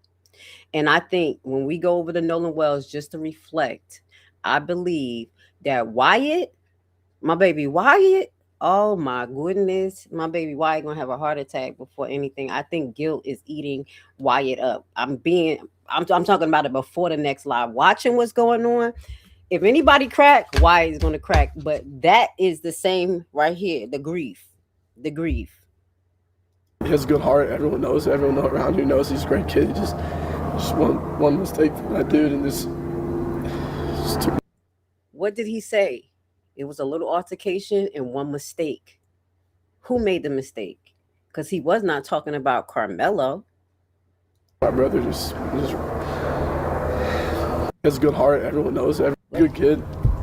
We just got a little altercation, and that's really it. But he has a good heart. Everyone knows. Everyone around here knows he's a great kid. He just one mistake from that dude, and just took my brother. He didn't deserve it. No one deserves a loss from a family like that. I know people that lose their family members all the time, but I just didn't know it was gonna be mine so soon. My best friend and my brother my whole life, but if y'all could just like, not y'all, sorry, just like thank y'all for just comforting us, and like the Frisco area has been comforting my family and me, and I just really appreciate everything that everyone's done. It's a really hard loss, but we're gonna get through it with my family, so we'll just stay together. I mean, our relationship is really the tightest I've ever seen in somebody, like between two human beings. I mean, we did everything together, clean the dishes together, do the artwork together, sports, you name anything in the world, it's always us two and one thing. So you're always just basically one person. Were you guys just a few minutes apart? 4 minutes. Mm-hmm. Austin was first by 4 minutes. He got stuck in me. So technically your bigger brother. Yes, ma'am. He does a lot of big brother stuff around. Come on, listen. He's always on my back. Even if I'm in the wrong, he'll always take my side no matter what. It's just really heartbreaking to see someone that even when I'm in the wrong, he has my back no matter what. This is a hell of guilty conscience. This is what people say in the beginning. That's why I said it's so important in any case that we're listening to, watching, going over evidence, reviewing what was said at first. That's first what was said, not as they got time to relax, start thinking about it. Everybody get a consensus of the mind. There's things going on online right here. Even when I was being bad, he had my back, just rolling off his tongue. Allegedly, he was the initiator, and his brother came in and swooped in and just kept it going. Cares for you that much and does everything, even by your side, no matter what, just pass away like that. Remember, what I show you later on is 7 minutes. Y'all have to imagine what Karmelo went through for 7 minutes, going back and forth with these boys and their friends. He's sitting down, and you're going to see them surrounding him for 7 minutes. Now, step out of color. Everybody's purple. And I can remember being in high school, it getting into fights. And the anticipation between what's going on, the situation, sometimes I felt like my life was in danger. You know what I'm saying? And I just had to handle what I needed to. But being in certain situations where it was happening over time, like I'm going to give you an example, is not the same, but I've been in some fights. These girls wanted to fight me. Okay, so I had to go to work too. I was going to McDonald's, rather have my McDonald's outfit on. So when they was like, "Oh, somebody want to fight you," or whatever, I was walking. I was like, "Oh, all right, whatever." And my bus wasn't coming. And I'm telling you, the anticipation. This is not a joke. Real life story. Y'all know y'all done had it. So that's why I say think out of the box and think about everybody's perspective too. The anticipation on everybody's side. That's why he feel guilty, because there's a whole 7 minutes, or I'm gonna give or take 5 to 7 minutes of some interaction that could have been stopped, that we're going to show you, because on the opposite side of the field, you had like some adults looking straight across. I don't know if they not seeing a group of people standing, but then on part of the evidence, we're going to show you these people are straight across, whoever these people are. So they had to see something starting to happen.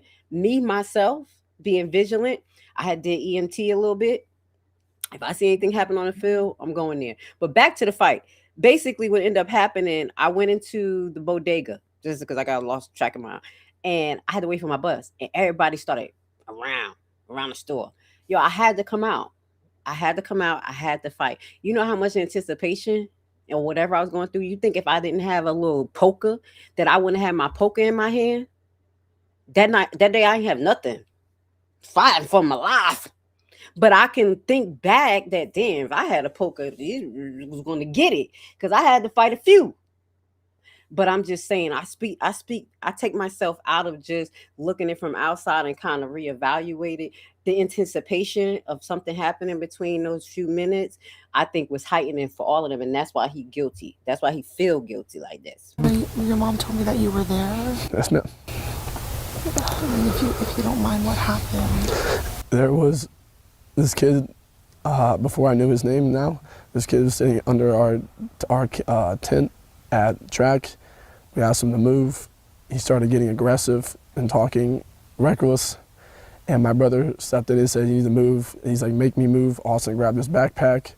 The kid, I tried to whip around as fast as I could, but I didn't see the stab. But then I look at my brother, and then I'm not going to talk about the rest. So that's just what I saw. Yeah. What are you not going to talk about the rest? What actually happened for the 7 minutes?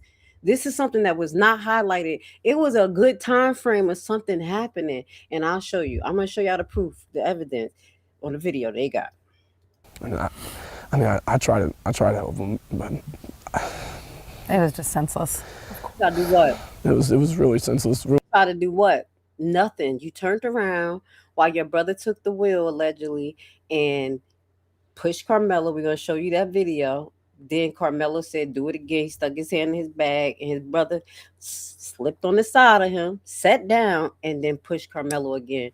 That's what I see in the zoom in that I showed y'all earlier, and I'm gonna show it to you again.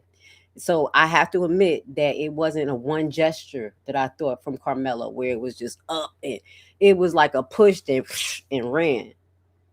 That's what I think, what I saw. And I'm going to show you guys. I don't know why a person would do that to someone just over that little argument. It's just crazy in this world nowadays how people just up and do that. Like, that man has a family, that man has people that care about them all the time. And that man, what is wrong with our youth? What is he talking about? He's talking about his brother.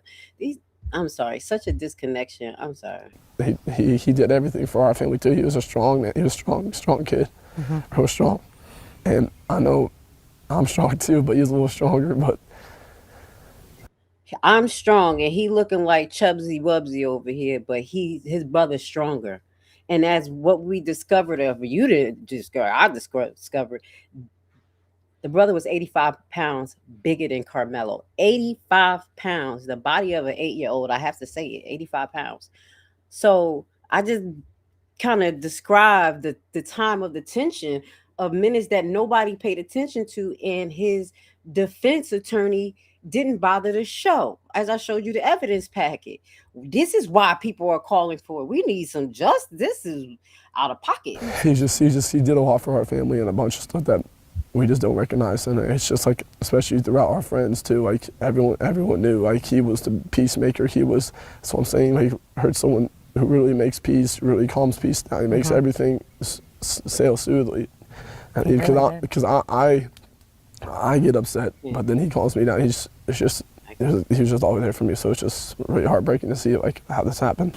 So allegedly, from what this is alleged, social media was saying that he's more of the aggressive one, and Austin was the favorite.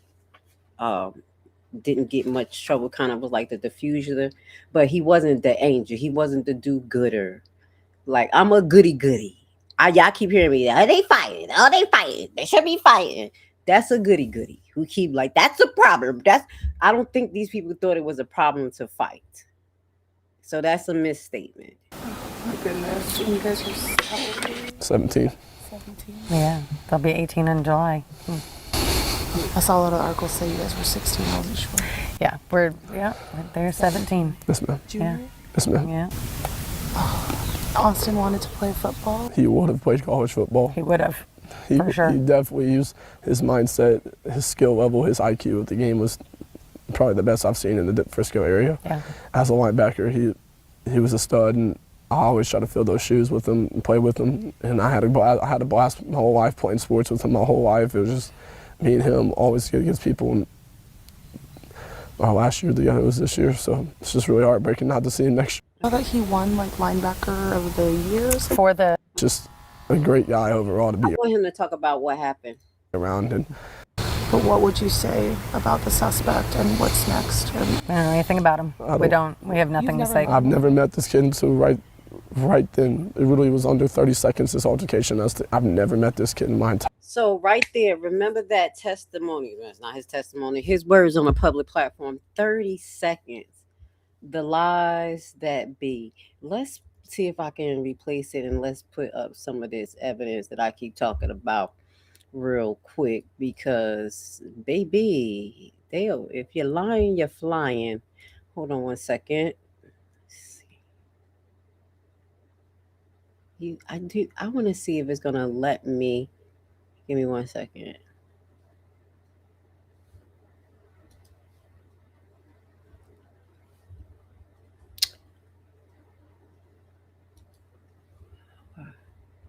Would it let me go?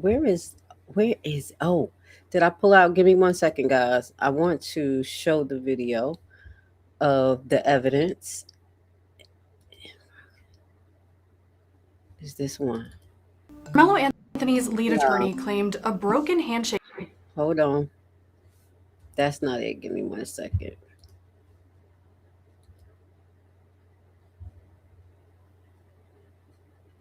That's the Zoom video.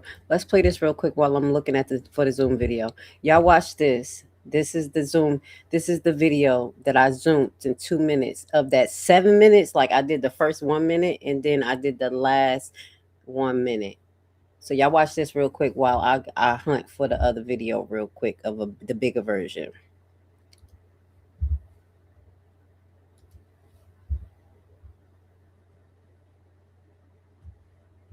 This is a silent movie.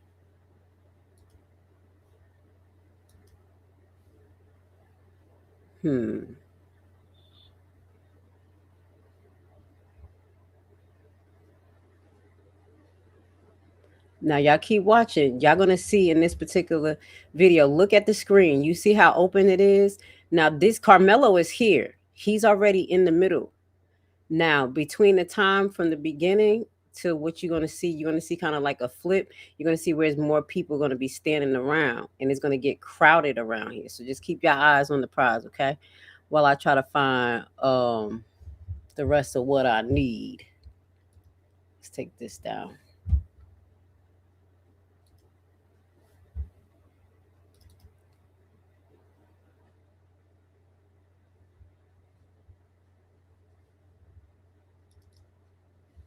Day 2.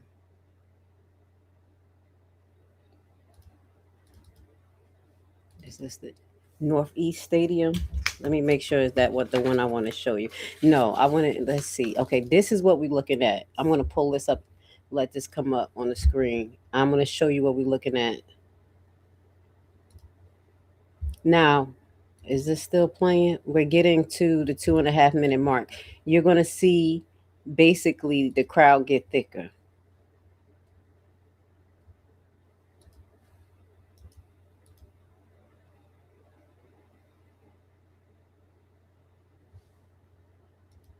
Okay.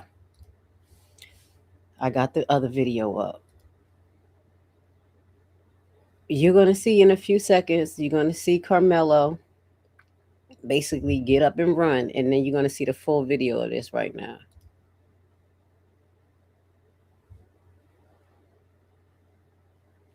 This is the clearest anybody probably saw it. I know y'all getting the good version on the long form. Look how it get. Now this right here, you see the crowd gets thick. This is where it changed. I got towards the end of the video. The crowd is thick. If y'all watching on long form, you're going to see the gentleman push Karmelo. And this is the first push or the second push? No, that was the second push. There go the second push. So let's just go back one time. There we go. Now this is the first push. You see the first push? He pushed him back. And that's the second push. Hold on. Let's get to the first push. Hold on. We ain't going back that far. Let's watch this. This is a close-up. The guys who's on long form, you guys can see this nice and clear. Now you see somebody come up, approach some people more. Karmelo and them are there. Something is going on. It's an altercation. And that's what the people who saw this video close said. Push. You see the first push? You see this arm? That's the first push. Then you see him slide over. You see the slide over right there. And this is where the second push coming at. Push. And you're going to see Karmelo quickly get up. So it's like a push and a jab. Now, since I have it on big screen, let's place it. Guys, this is what we seen. This is what they did not show the jurors possibly how long, or even explain to the juror the possibility of a longer event happening. Does that make sense? Let's see. Let's put this up here. Now, this is what they seeing. Now, y'all see this video right here? Hold on, let me fix it in long form. Make sure y'all can see y'all can see it good in long form. Right here, this is around the time where I was trying to show y'all the other day of rain, of what was happening in the middle of the field with that canopy. You see a bunch of people under this one canopy. Just look at that. Let's play for 1 second. I want you to see the amount of rain that's coming down. This is the camera. You see the amount of rain? Now let's just rewind this, because at the beginning of this evidence, this is the Northeast Stadium. This is where we see Anthony, not Karmelo, we see a Metcalf and his brother come in with his group of friends. And we're going to be able to see who they are when you see them walk by with blue. Okay?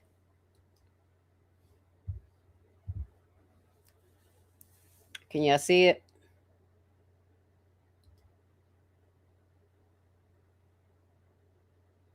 That's one. And we keep our eye on the guy with the blue. So at least 4 or 5 of them. And then that's the second twin that come in with one guy.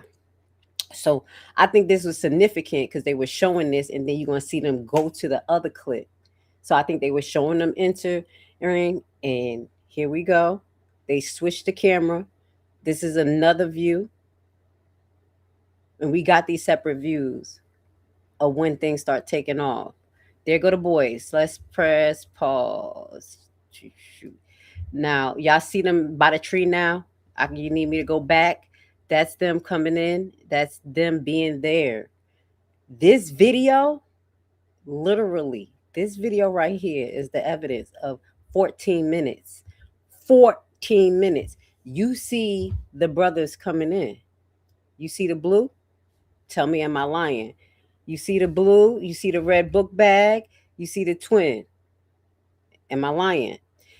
This is at 38 seconds. That's what I said. Between 40 seconds and 7 minutes, something happened a lot. Y'all know Baba Grace, like something happened. Just like with Nolan Wells, between 3:30 and 4 o'clock, something happened that we need to fill in the gaps, because obviously someone is trying not to.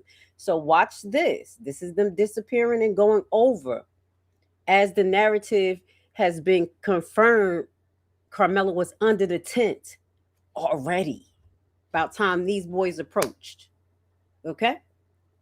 We still see them going. You see the rain? You see how much rain it is? Now, at first, I was like, okay, they were skitting and skedaddling, trying to get towards Karmelo at first. I said, no, but it's actually raining. So they skitting and skedaddling, and we have a whole bunch of kids that's under a tent that belongs to the school, obstructing the pathway, and nobody's telling them to move. But everybody told Karmelo to move. That's what I'm saying. What's the totality of the situation? If it was a social norm, people can't be under other people's tent, or you at least this is a fire hazard. Which one is more important to address?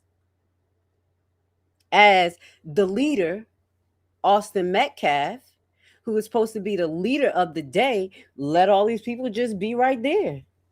Just say no. If you're supposed to be the leader, you're supposed to say, hey, y'all got to find another place to go. You can't be under here, or let it be room for people to walk through. If you was Mr. so worried about the tent and being the tent police, this is real. Okay. Welcome to Lady Grace, Miss Grace. This is how I look at things. I'm like, okay, it's a little bit more to this. Now, I wish I was the defense attorney, because he go ahead, move forward. So again, we're at 1 minute. You see them still walking. These are the boys. Pause. These are the boys under the tree. Now, I want you guys to see. We're going to go from 1 minute. I'm going to skip through. I'm skipping through. I'm going to go all the way to 7 minutes. And when you get to 7 minutes, it's 6 minutes, 45 seconds. You're going to see a bunch of people run. Hold up. This 6 minutes and 17 seconds. Let's watch. So all this time, we ain't going to rewatch this. We can. You want to see me cook and just watch it and you see nothing happen? The rain slowed down a little bit. You see the rain slow down from the beginning still shots? Okay. I mean, well, the beginning active shots. So let's watch this. Nothing's going on. That 10 is clear because the rain subsided. But nobody, to what I saw in this video, and this video is public information, went over and said, move, get away from here. This is blocking the walkway. Okay. Now we're going to be getting up to the 7-minute mark, and you're going to see Karmelo come with the gray. He like speed walking. Like, yo, he got up like that dude fast. If anything, he had to be a quarterback. Was he a quarterback? The people who they just don't touch because and they could just run because he had it. So it's coming up now, and I think we see the gray jumping up. The gray jumped up from under the tree. And now you're gonna start seeing him come through the crowd. He's gonna ease his way through the crowd. Where we at? 7:17.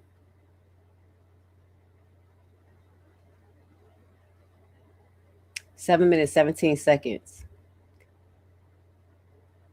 People still walking normal. It's coming.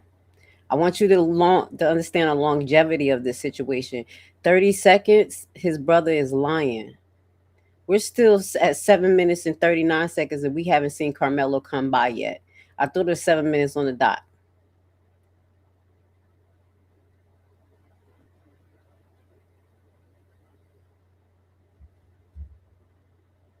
Come on, you coming, Karmelo. 8 minutes. We're at that 8-minute point. And we're still monitoring from there he go. Is that him coming off the bleachers or somebody else? There he go. You see Karmelo, the little thing, and you're going to see him ease out. So about 8 minutes, 12 seconds of interaction, about 7 minutes of interaction happened, and nobody is giving a clear testimony of that. Wait, he's coming into the picture right now. There he go. Trying to find his way out. This is him back there. He tried to go one way, but then couldn't make it. And this is him coming. I'm going to tell you when he hit the tree. The tree. This is Karmelo jogging, then start walking. You see, stop. You see the crowd of kids start running over towards that way because somebody said he stabbed Karmelo right here. And then you're going to see a crowd of people start coming towards Karmelo. This is 8 minutes and 36 seconds into this video. The defense could have filled in so much of anticipation or reasonable doubt of what happened in that 7 minutes, but he did not. Look at Karmelo, and then we're going to move forward because a lot of it is just a whole bunch of look at this is Karmelo, and this is with him coming after him, pointing after him. You see him pointing after him. Y'all can see it clear, right? I have it on long form. Long form could see it. There go Karmelo. Okay. And then he goes on the field. This is when the coach grabs him. This is the evidence. So, can somebody tell me what happened in 7 minutes to just say that Karmelo was the aggressor the whole time when we actually going to look now? Let's see something. I'm going to look from, let's see, we're going to look from another perspective. And this is where I'm going to show you guys that there were actually, is this it? Okay, this is not it. It was actually adults across from everything happening. And nobody said nothing. Bad behavior. I'll be grabbing kids up. I'll be like, no, I don't. I'll be like, now, you know you're not supposed to do that. Okay, yes, I am funny like that. Give me 1 second. Now we're gonna put the next video up there. Yes, I am. Kids don't be misbehaving around Mama Grace. I'm not here to play. Y'all gonna get it together, get on the face. Now this is the other angle. Now this is where I took the shot from. Can y'all see where I did the zoom in? Hold on, let me get y'all like no, because you got your big head on the screen. Hold on, let's switch it up just a little bit. Okay, hold on. Give me 1 second. I'm trying to see. Can I switch some? Switch. There we go. This is the opposite side of the field. Where you see me take the picture, well, did the zoom with the screen, the zoom is was right here. And that's where you got to see it a little closer. All right, peep this. They start with the same, look at the time frame, 18 minutes. So this is showing there, and I showed you guys. But peep this. I want y'all to look at this. This is what I say. People be watching bad stuff and don't pay attention. What the hell do we got mindful adults for? Look, we moving now. Stuff is over here. This is all part of the 7 minutes. I'm at 4 over here. If y'all can see, because I can't zoom it here. It's clear. It's clear. We get to right here. 7 minutes and 5 seconds. Tell me what you guys see. Was my hand in the camera? Hold on. Tell me what you guys see. I know y'all can't see too much here, but what do y'all see right in the middle of the damn screen, looking across the field? What do we see in the middle of this? What is the procedure? In my set it off voice. What are the mindful adults here doing? They're watching. Let's watch it. They was watching for a while. I was like, damn, look at these people. They right here. These are adults. They looking straight across. I'm not saying they watching it, but you see a crowd of kids, like, and it start to swell up. I want to see, can I zoom a little bit?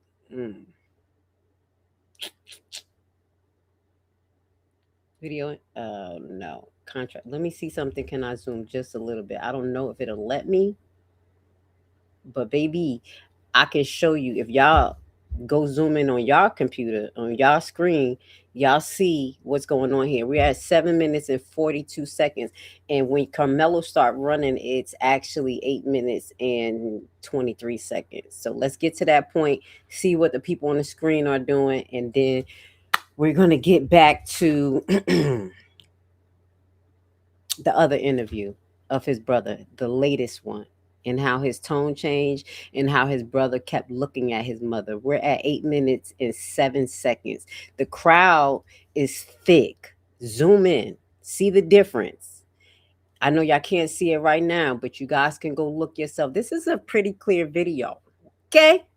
The crowd gets thicker. They're standing. My man over here with the white shirt and the black shorts with the stripe got his hand crossed. You ain't watching. There's something going on over there. Now, when I kept saying control chaos, I thought it was just a whole world of events. Somebody running on there, somebody doing something here, like a whole bunch of things going on at the same time.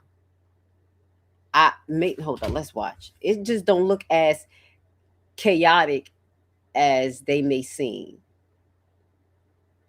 It should be designated people all over, but I'm gonna stop being geeky. 8 minutes and 21 seconds. Look at them, and you're gonna see Karmelo in a little corner jump up and run. They looking straight across. My man right here with the hoodie and his feet spread across, looking straight across. One, you see my other guy got his feet on the bench. He's looking right over. What are they looking at? I mean, these are the things I pay attention to. Those main three right there was looking straight across.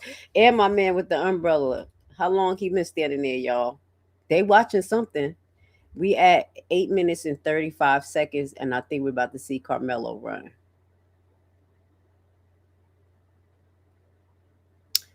This is the video that I had just showed you guys.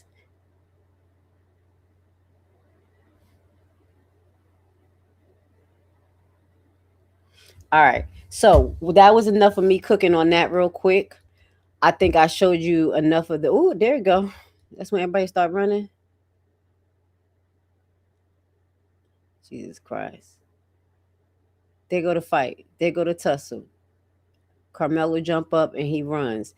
All right. So the main thing I want to show you, we're 11 minutes into this clip. I was given to take seven minutes from the other clip that altercation happened. So you guys gonna tell me that basically it's Karmelo Anthony's fault for wanting to sit under these bleachers that he's been there before they showed up, and he should have listened and went out in the rain, obviously highlighting that due to testimony, it is not track culture to not talk to the other team and people meet people. It's actually track culture to do that. People have said that allegedly they met their best friends from other teams, at track meets. So that narrative in itself is stupid. And as adults, we should not say that. He shouldn't have been there. There's a lot of places people do not belong, but do they deserve to be accosted? Did Metcalf deserve to die? No. That's why I do believe that Karmelo should have gotten manslaughter, not first degree, because it was done in the heat of passion. And we'll go back over that. The difference between first degree and manslaughter, the application of the sentencing. That's why at first I thought they should appeal the sentencing, but the way things went down in the trial, when y'all listen to the podcast, because the last 45 minutes is going to be podcast form. I'm going to get myself off the screen and you guys are going to listen to AI break down the case. And then on the second part of it, like 20 minutes towards the end, you're going to hear them debate. And as I told you, me knowing what I know and how I feel with the history of America, what I know with law, it was hard for me to listen, but it is two unbiased people going against each other. And I think it's good for us to listen because it builds up our muscles. Like, you see what I'm saying? Not only critical think from another person's perspective, but once we hear things that we're not comfortable with, we kind of stop being so damn emotional. Okay, guys? Like, do I got to be the man here? I'm sorry. Let's play it. Do I got to be the man here? Everybody doing too much emotional stuff. But we do need that fire, though. I will give it to y'all. So keep on pushing. Gut-wrenching, incomprehensible scene in Frisco, Texas, just 20 miles north of where I sit here today. A high school track meet yesterday turned deadly. 17-year-old football star Austin Metcalf was stabbed in today, and we're going to listen to his twin brother talk, and you're going to see the weird stuff. You know what I'm saying? Where mom tried to shut him up and a whole bunch of nonsense. And like I said, after you get a sentence of 35 years, you should just be all right. But like somebody said in my last live, he had a gag order there. He just had to get it off his chest. Watermelon felon. Right. I have to start with how sorry I am of what you're going through this morning, this afternoon. I think I'd like to just start. I'd love to just start with tell me about Hunter. If you could, Megan, tell me about your son. Jesus Christ. I think I can speak for her for a little bit, so she just calms down just a little bit. But as me, I know I'm a little more, spontaneous. I like to do stuff all around and just get out of line sometimes, and I like to be spontaneous and do stuff all the time and get out of line and get a little bit out of line. Did you hear what he's saying? Austin's always was there to check on me and keep me straight, so I wouldn't get in trouble and do anything like that. Hunter and Megan, whenever you feel ready, jump into the conversation. If you never feel ready, that's completely understandable. 7 minutes of getting out of line. Something was happening, guys. To me and everybody else watching. Hunter, thanks so much for being able to do this today. Just a little more about your brother, Austin. From what I understand, I think he has it in his social media bio, 3.96 GPA student, certainly definitely into football. I want to talk about that today. Can you explain us at all today how you feel? It's just got to be so, the word I keep coming back to, Megan, is incomprehensible. How could this happen at a track meet? It is. He just took my son is gone, and I have. And that's the same sympathy that y'all need to be having for Nolan Wells' mother and everybody else, okay? When they baby gone, I'm just gotta remind y'all. Same sympathy. I don't really have words. I've tried to figure out what I was gonna say, but he's just gonna be so. Again, I was at a track meet, by the way, on Tuesday. Oh my this God. is not something you think could ever happen. How did it happen? Talk. So it was a really bad storm in the morning, and they had a lot of delays. And me, my brother, a couple of kids were walking back from the field house of the middle school because we attended that middle school when we went to middle school, and we were saying hello to old coaches and catching up with them. middle school because we attended that middle school when we went to middle school, and we were saying hello to old coaches and catching up with them. And then we're walking back to our stand. We put our tent up so all the bleachers were right there. We're not wet from all the rain. We come back, we sit down, and this kid said something behind me. I've never met this kid in my entire life. I never knew who he was. Said something just inappropriate and So yeah, he just said something inappropriate. Whatever joke or whatever he said caught these boys' attention, as he says.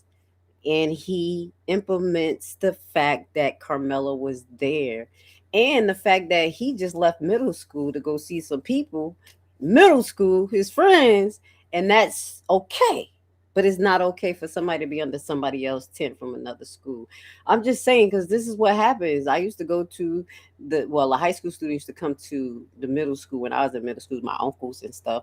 They was never banned. I mean, I'm just saying things are different, but y'all hear what happened here. Uncalled for. When I turned around and asked him who he was, he started getting really aggressive.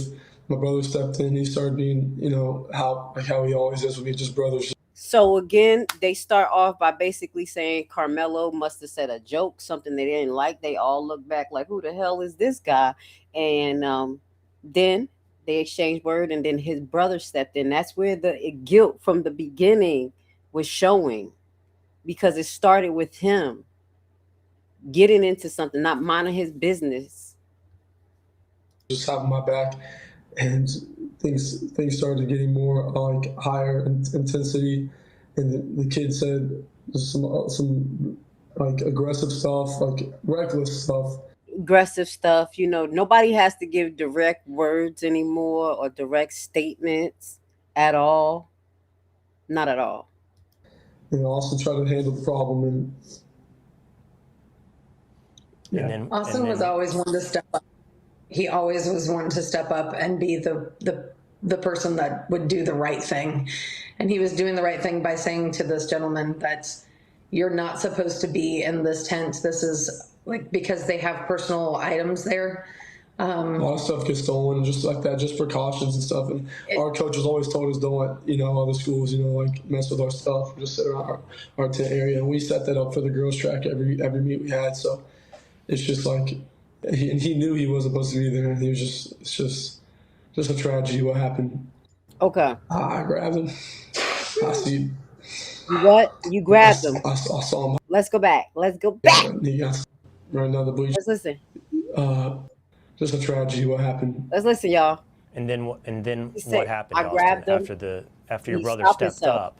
Listen. What happened then? So that stop is what everybody on social media heard when he paused. That was somebody in the background directing him. We heard a little voice in the background. Stepped over there, asked him to move, got aggressive, he grabbed the bag. And then I whipped my head around, and then all of a sudden I see him running down the bleachers, just grabbing his chest. So who grabbed the bag? Did Karmelo grab his bag, then you turned your head? Did your brother grab Karmelo's bag, then you turned your head? Obviously, Karmelo grabbed his bag, but his story is not being told by the first person when he said he grabbed his bag and not turned around.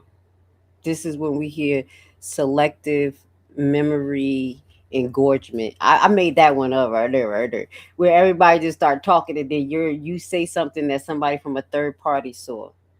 So that somebody must have told him yeah, he grabbed the bag. That's when you turned around. Because he don't want to tell his story. Because his story is going to tell that they started some shit. And it was about 5 or 6 minutes of anticipation. And that his brother pushed him while he was standing, and then sat down and pushed him again. And that's when Karmelo pushed him and then stood up and jabbed him. That's what I'm seeing that happen. But let's keep it moving while we're reviewing this, because we have 2 special events coming up on the 19th and the 20th, and we need to be aware and shed light on this case, because Karmelo should not be sentenced to 35 years. I don't care, period. We're going to have to apply law correctly and start draining the swamp. Shout out to Mega. I'm sorry, Mega. Sorry. He said, he got stabbed. First, I froze for half a second. I didn't know what to do. He said, he got stabbed. He got stabbed. First off, head around, and then all of a sudden I see him running down the bleachers, grabbing his chest, just blood rushing out. He said, he got stabbed. He got stabbed. First I froze for half a second. I didn't know what to do. And that's when you And saw then you saw all those people running towards that direction, and then some people running behind Karmelo. saw him about to fall. I would go over there. It was all my fault. It was all my fault. Well, how was it your fault? Because you engaged a conflict that your brother continued to save you from. And this time he didn't diffuse, he took on the torch and took on your aggressive behavior, or maybe the behavior that allegedly the cheerleaders said that you guys have when people don't say the things you want them to say. So maybe Karmelo said something you ain't want him to say, just like the cheerleaders. So now we showed you that.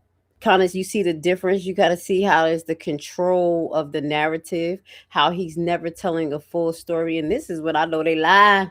Listen, I ain't homeschool raised too by myself to not see when they lying. If the story is not consistent in time order, you better think about it. Baby, you better think about it. Okay, so we got that. Now, should we show a few PowerPoints before we get into the podcast that's really going to make people aggravated? It's going to make me aggravated too.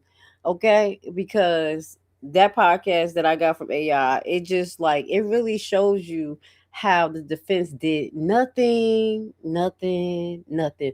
Hold on. Let me is this it? Let me show you. Okay, let me show you real quick the state's actual exhibits, the 50 something pages. Y'all want to see that? Y'all want to fly through that? Jesus, look what they done did to my black brother. Nothing.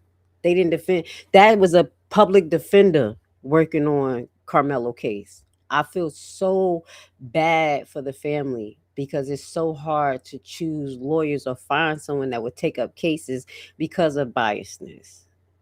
So he showed the field, he showed the twins coming in, he see the sensational Karmelo getting kicked out. Nobody really shows Karmelo coming in or how long it was. I have a clip though, it's here, but nobody really do emphasize when Karmelo actually got there to how long he was sitting there before the boys showed up. This is Karmelo running, the two people coming behind him. They have numerous evidence that they want to show and put in front of people. We pretty much saw this throughout the clip, but this is more close. Y'all can see it. Yeah, we get to see things a little bit more close. Check it out. I know I'm moving fast. Shout out to my long form viewers and my short form. We need to get us in the algorithm when our short form uploads. Y'all already know. Hit the like button. So let's see what else they got here. This is the area of the stand. Also, when you listen to the podcast, this was something that was said that one of the medics or officers put Karmelo Anthony bag on top of the knife. So this was another point of contingency that the defense could have used and said, check the fingerprints. Everything is blurred. Reasonable doubt. Just like that's why I showed you that clip of that lawyer. I like people with common sense. All they had to do is establish reasonable doubt. His hands wasn't on that knife. How did you know he stabbed? How did you know it wasn't one of the friends there? How do we really know when we have all the people testifying saying that they don't mess with Karmelo, they don't know him, but then we have one lying. The only thing that they showed in the defense exhibit, the curly hair, E, the buddy. I'm gonna call him E because I forgot his name. The buddy. Be careful, y'all. I'm trying to tell y'all. All right.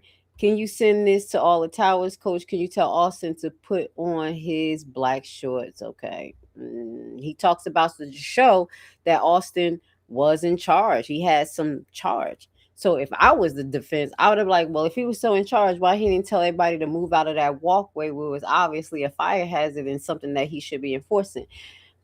Pick and choose. Like I'm picking up everything. Okay. What is this? From the coach. you guys keep leaving early, so just know that you guys are probably not going to the district meeting. Okay, this is their conversation. They're getting on them about stuff. So this is the picture of the scene.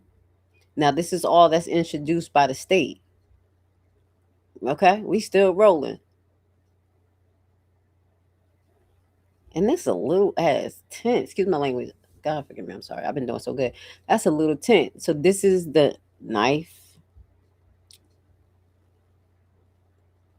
which we see he left on the stand. He wasn't thrown anywhere. They said it was thrown in the bushes. On my last podcast, you see how AI lies about it was thrown in the bushes.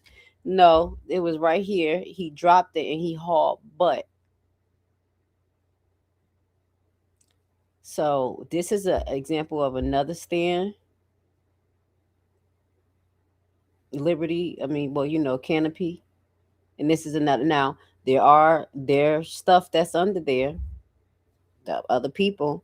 So that is a plausible excuse that, Austin was supposed to be watching people bags, but for 7 minutes, what was going on? Did he see Karmelo going into somebody's bag? What was the thing to make him talk to Karmelo? According to his brother, Karmelo said something stupid. Now, I don't know what color was Karmelo book bag, but they're showing this book bag. And they talk about the items that he had. We're showing you everything. Show you everything. I didn't look through all of this. So I guess this is Karmelo's bag that he left, that he didn't take with him. All right. So it's a few more pictures that we could show you, but we're not. It's a lot more. So this is what the defense actually was able to show.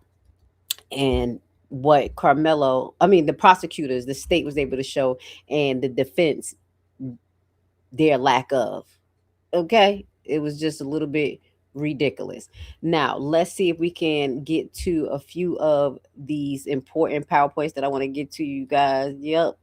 We're going to look at some of the testimony, and then we'll listen to the podcast, and I'm going to get off the screen and I'm going to let y'all rock out in the audience. If y'all don't agree, whatever, y'all can get on, but please, let's act like we got some common sense, and at least we all purple and represent America properly. Shit.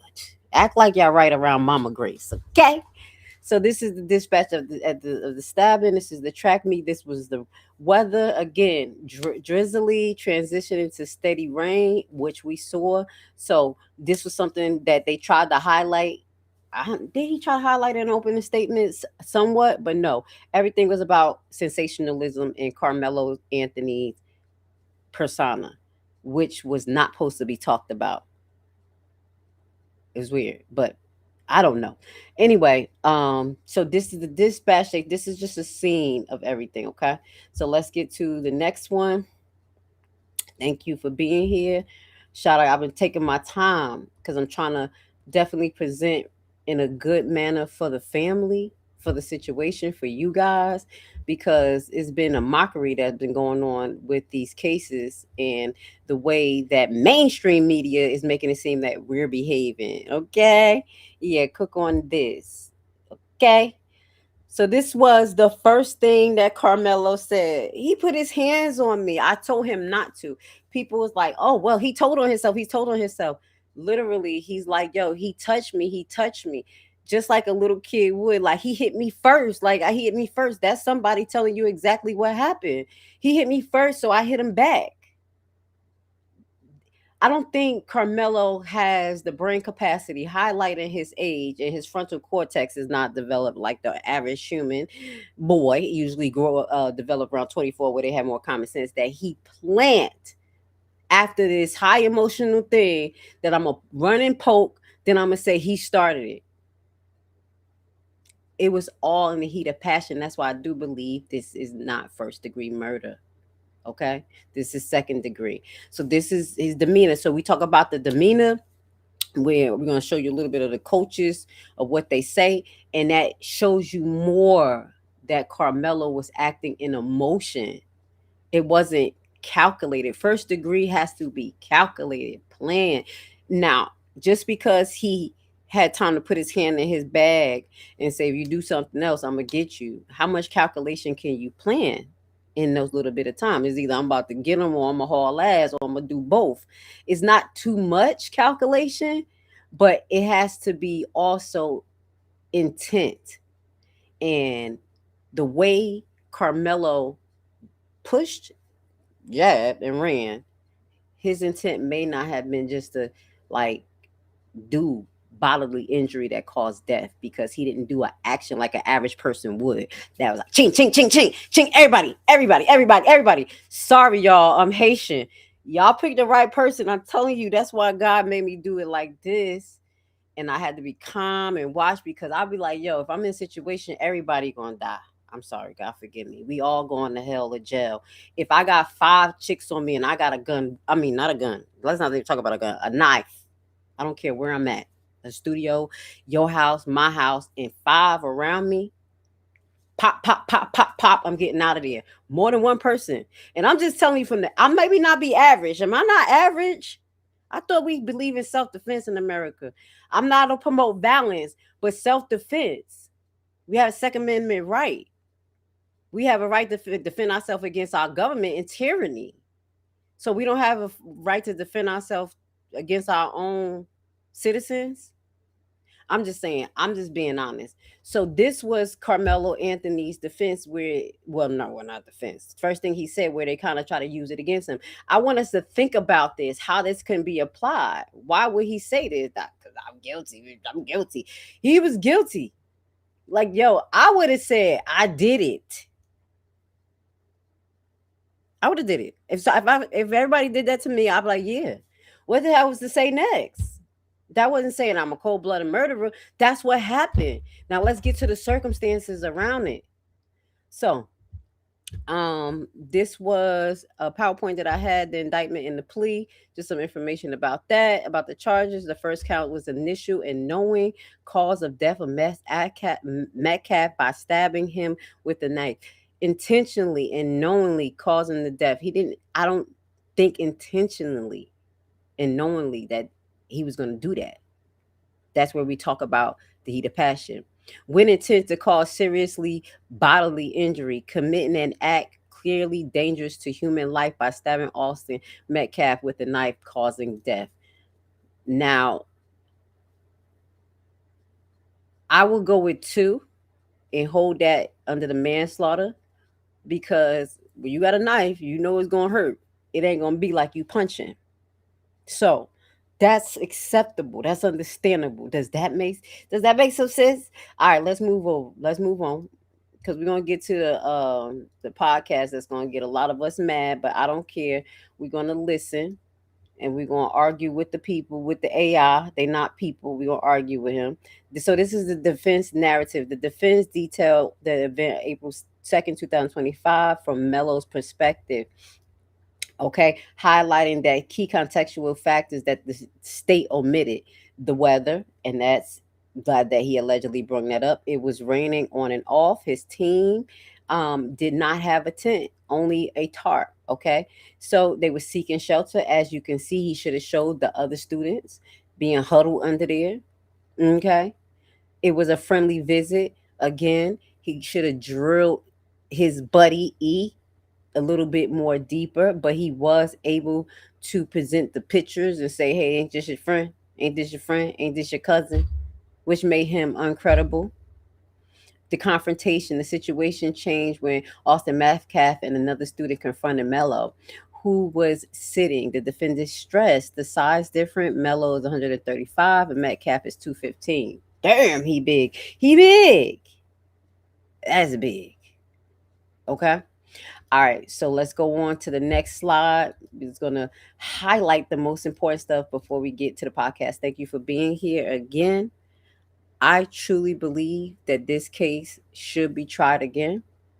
I truly believe that this judge should be removed off of the case, especially highlighting the biases, the continued craziness that we have seen in these cases that involved us.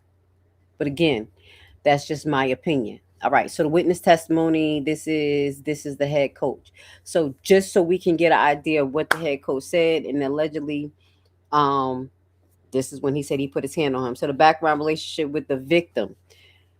Head track coach and assistant football coach in Fresno Memorial High School knew Austin Metcalf and his twin brother in their football position coach. Considered Austin a team leader and a football captain.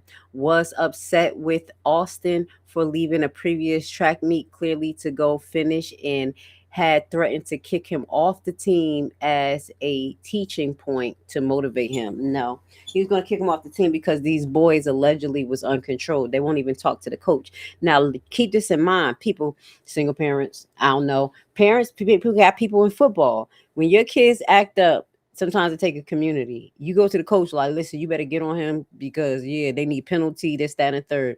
The coach in himself was having issues within his realm. I'm talking about us as a parent going as third party. He like, man, you about to get kicked off.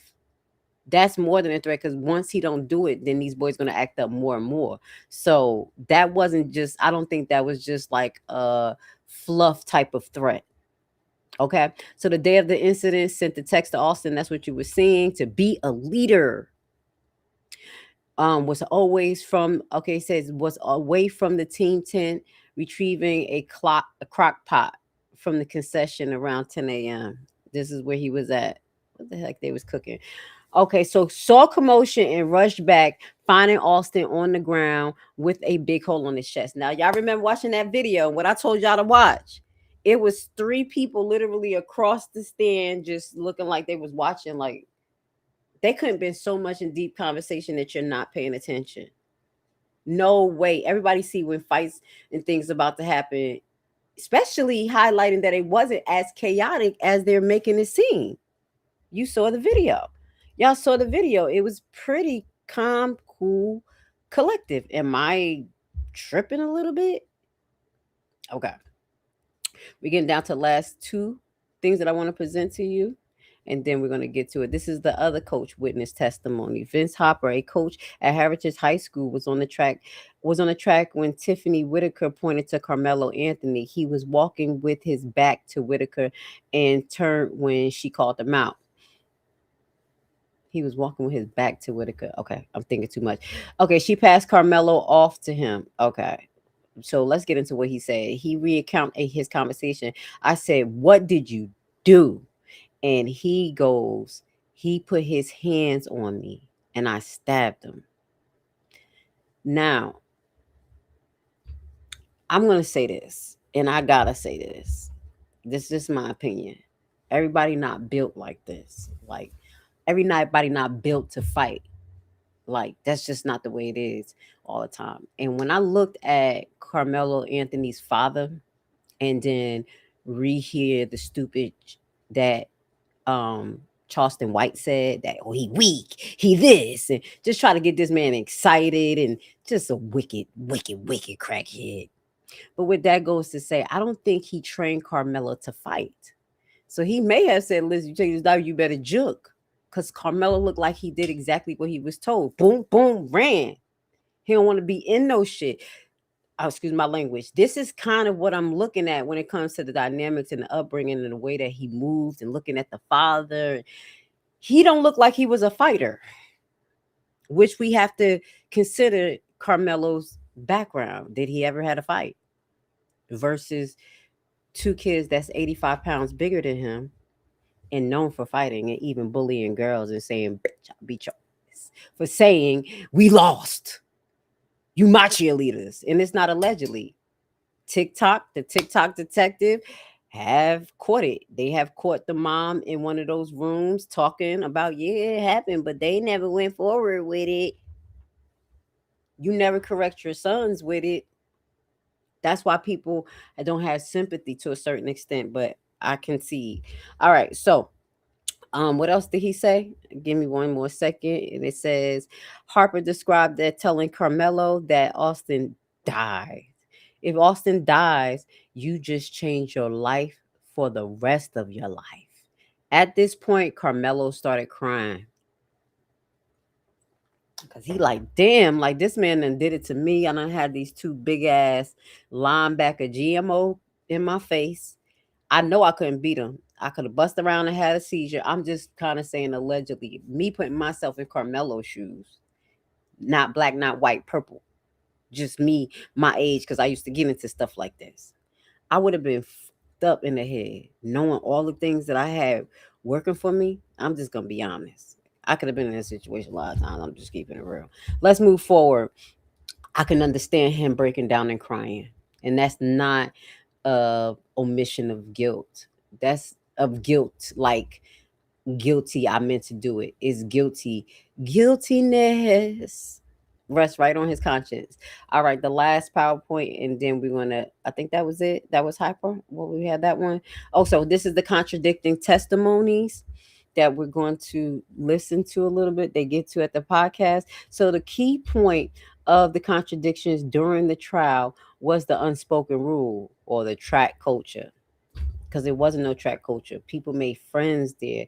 This is supposed to be like I probably met my girlfriend from another school, like that type stuff going on. Both sides agree that the track meets are different from other sports, with athletes having more freedom to move around. However, the interpretations of the tent in the private space varies. So you have the state position where they said it's an unspoken rule, not that they said it is a rule. No way. So people can't keep saying he wasn't supposed to be there. He should have just moved. Why? We don't know y'all unspoken rules. Shit, if I came from where I'm from and I'm sitting there, I'm just trying to sit down.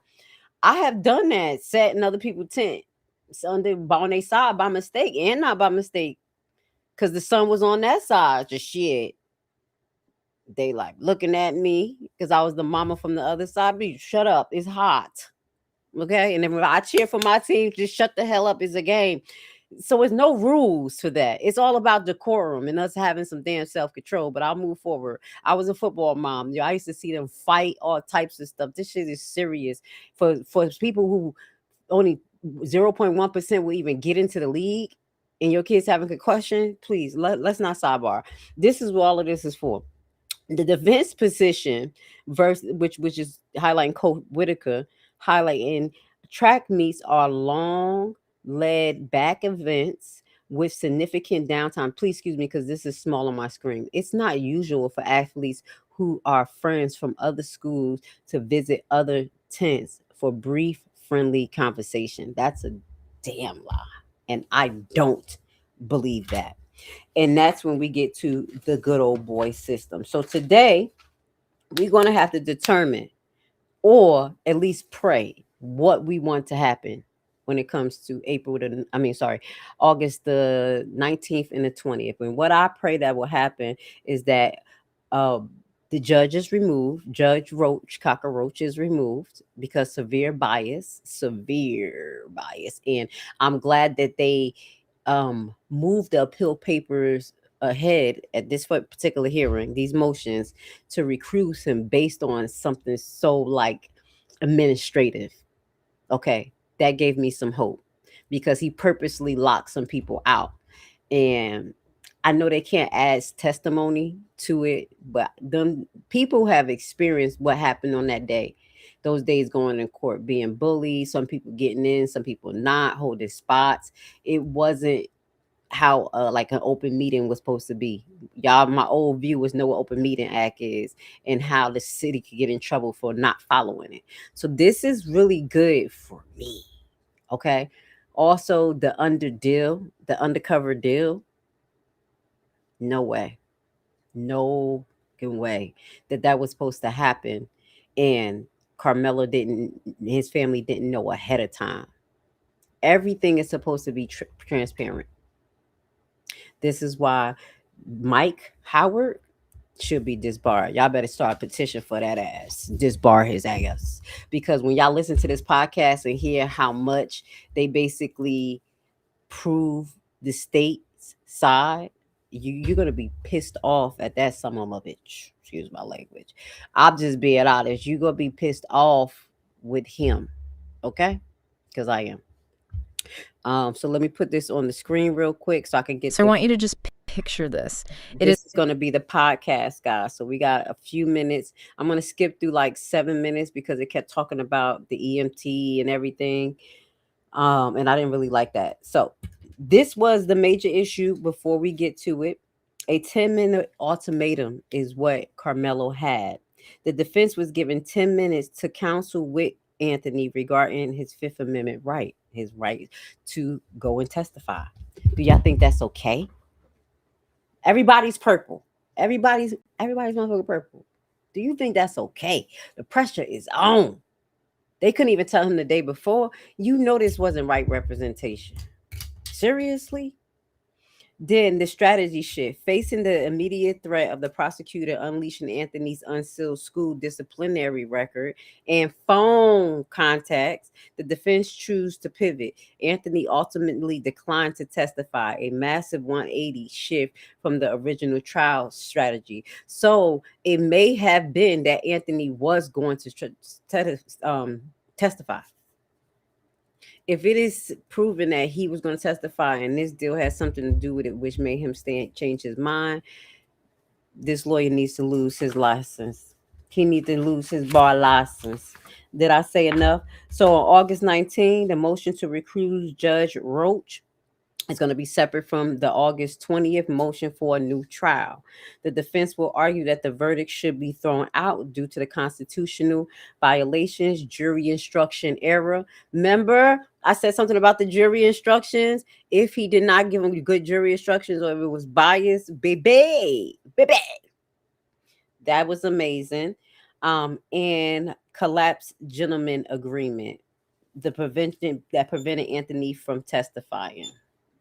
Okay, so they do have some good standing points, but then if you guys TikTok, y'all know what y'all do, YouTube, find out about this judge that's hearing it. Does he has connection? Most likely they do, because just like out here in Fulton County, where the judge was overseeing if the family witness was supposed to be getting in trouble, that was her buddy. She actually used to be his boss. This is shit that we know. Okay. So now what we're going to do is finish off in podcast form. Do y'all want me to get to some of y'all comments before I get off the screen? I want to say thank you for being with us. We're at 2.5 hours. We're going to only cook for another half an hour. This is a good deep dive. Now, before we start this, there's one pinned comment that I do want to highlight. If y'all don't know, I'm a Hebrew. My name is Miss Grace, and I'm from the tribe of Levi, the chosen people. And I want to let you know, when I talk about God and I talk about the Bible, I don't have a religion. Being a Hebrew is not a religion, that's a nationality. Okay.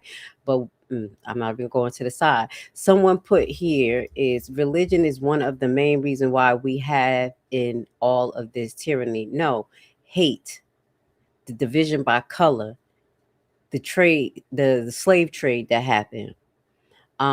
God in the Bible, and that the Bible, which was like one of the oldest documents next to when you go to the Ethiopian Bible and then the Dead Sea Scroll, it talks about this stuff. It talks about us as people not practicing what we supposed to, listening to God ways, not of the religion, like the stories of what God punished people for. So I'm not here to be a religious. I got a prophetic mindset. Somebody said I can read the Bible and look at today and apply it, use these stories. And that's what you guys need to do. So religion is not the main issue. It's the hate, is the division that the controllers wants to use against us. And it's also our mindset, our perspective. We can't switch our perspective because we keep jumping from shit to shit, stressing, bro. This, that, and the third. Okay? That's really our problem. That we the underdogs in this system want to keep us under their damn foot by being in controversy all the time. Okay? So I just wanted to highlight that. Me being a Hebrew sister, I'm a little bit different. I'm from the tribe of Levi. We're a little bit rough, but I grew up under Judah. So I totally understand Black America. And I'm from Jersey, a melting pot of people. Like, baby, in my area where I'm from, Essex County, we're a melting pot. Okay. So that's the commentary that you get from me. So that I just wanted to clarify that, let y'all know that I'm trying to wake up one person at a time and keep it moving. So let's just watch this together, guys. We're going to listen to the breakdown of day 2 trial and also the battle between the two AI talking about this, what we do. Okay. But they're doing it from a legal perspective. Okay, it make sense. Let's play it. It is an overcast, kind of drizzly April morning. Okay, setting the scene. Yeah, you are standing at a high school track meet. This is at Kendall Stadium in Frisco, Texas. And if you have ever spent a Saturday morning at one of these things, you know the exact sensory profile of this environment. Oh, yeah, absolutely. You've got kids in these brightly colored track gears warming up on the synthetic turf. You've got those pop-up team canopies scattered all across the bleachers. Wait, just to keep the duffel bags dry and everything. Exactly. And you've got like half-eaten snacks shoved into the pockets of backpacks. Right. It is this setting that you just instinctively associate with the sharp crack of starting guns, the clicking of stopwatches, and just the general, kinetic energy of teenagers on a weekend. It's a very specific violent scenario. Yeah, you don't know what you're walking into. Exactly. The brevity of those dispatch notes forces first responders to prepare for the absolute worst-case scenario regarding scene safety and patient condition. So when Adams arrives at the stadium, his unit isn't even the primary medical asset on the scene. Oh, they weren't first? No, Engine 1, which operates out of a station closer to the stadium, had already arrived. The crew of Engine 1 is actively performing CPR on the victim, Austin Metcalf, by the time Adams pulls up. So it's already a critical situation. Extremely. Adams jumps out of the passenger side. Y'all, somebody said this, the Dead Sea Scrolls aren't the Ethiopian Bible. No, the Ethiopian Bible has the remnants of what the Dead Sea Scrolls have in it, okay? But the Dead Sea Scrolls has way more, okay? Just to throw that out there. Let's not talk about the Bible. Y'all gonna distract me. Let's get back to the podcast, okay? Y'all don't know history like how I know history. Please, please, please, please. Yes, we could go word for word, blow for blow. I love you guys. Let's finish watch this. He grabs his life pack equipment, and he actually has to scale a fence to reach the stadium level, taking over as the paramedic in charge. Wow, just jumping right in. Literally. And when the prosecutor asks Adams for his initial assessment of the patient, the transcript reflects a stark shift in the courtroom's atmosphere. I can imagine. The clinical detachment of his description is just heavy. Yeah, Adams testifies, and I quote, "Pupils were fixed, dilated. He was gray." Detail in the scene management. In the photographs, a large blue canopy tent covers the immediate medical workspace. Okay. But Adams testifies that when he arrived, that tent was not there. He physically ordered the school's memorial team tent to be picked up and moved directly over the victim. Because of the weather. Yes, it was drizzling, the rain was intensifying, and they needed a dry environment to manage sharp medical instruments and open wounds. Oh. But ordering civilians or officers to pick up a massive canopy and drag it across a crime scene completely alters the physical footprint of the area. It introduces a massive vector for evidence destruction, doesn't it? It absolutely compromises the forensic integrity of the immediate area. Without Now, guys, I'm going to let this rock out and I'm going to step away, but this is the last thing. Please don't put this up here. If you put this up here, I'm going to block you. We don't do subliminal messages. We don't do to keep repetitive. We need somebody with higher learning. Y'all got to do better, okay? If y'all put this in my comment, I'm going to block you guys. Do better, okay? a doubt. But this illustrates the strict hierarchy of triage for first responders. Life over evidence. Every single time. When a patient is in cardiac arrest, the preservation of blood spatter patterns or the exact positioning of trace evidence is entirely irrelevant to the paramedics. Right, their only job is to save a life. Life safety supersedes crime scene preservation always. If a paramedic needs to move a tent, and the reason why they're saying that is because they move things around. They put the book bag allegedly on top of the knife, which did not preserve the evidence, and the defense could have used that. Cut away clothing, or even kick potential evidence out of the workspace to operate a life pack or deploy a El Duquesne device, they do it without hesitation. And the prosecution gets ahead of this, right? Yes. They have Adams explain the weather conditions. They show the jury that the scene wasn't compromised through police negligence, but through the desperate, necessary actions of paramedics trying to save a life in the rain. And this circles back to the prosecution's structural strategy. Establishing that Austin Metcalf died on that track checks the first legal box. The corpus delicti, the body of the crime. Right. Step one is proving a murder happened. Exactly. But proving a catastrophic injury occurred doesn't prove who inflicted it, nor does it establish the state of mind of the person who did. Reasonable doubt. And that's where the defense was supposed to, basically say, hey, if his fingerprints not on it and it's other people's fingerprints, how did you know that he did it? How did you know? It's just people testimony. But if it's more than one fingerprint or it's no fingerprint on it, where is the physical evidence? Testimony is not considered like, okay, it's first person is good, but over the physical evidence is better. Which is the hardest part. So to shift the focus toward intent, the prosecution freezes the timeline at the exact moment the suspect was captured. Okay, shifting gears. This brings us to Officer Eduardo Cortez taking the stand to authenticate body-worn camera footage. And transitioning from the clinical testimony of the paramedic to the chaotic, adrenaline-fueled footage of a body-worn camera fundamentally changes the jury's sensory intake. Because it's suddenly so real. Exactly. Paramedic testimony requires the jury to imagine the scene based on clinical descriptions. Body cam footage forcibly transports them right into the environment. Yeah, they hear the breathing, they see. So do you hear what they're saying? Basically, this expert, in his view, made the audience or the jurors look at it in a certain way. That's why people said it was so important for the defense to have legal experts, people who can explain the scenario, scenery from a expert point of view, giving more visual cues and things like that, just like they're doing right now. That's why they're highlighting this, because this is what the prosecutors did, but the defense did not. See the erratic movement. They hear the ambient noise of the crowd, the rain, all of it. The prosecution enters Exhibits 77A and 78A. These are the body cam files from Officer Cortez and his partner, Officer Ricci. And how much do they play? The prosecutor plays a roughly 4-minute clip.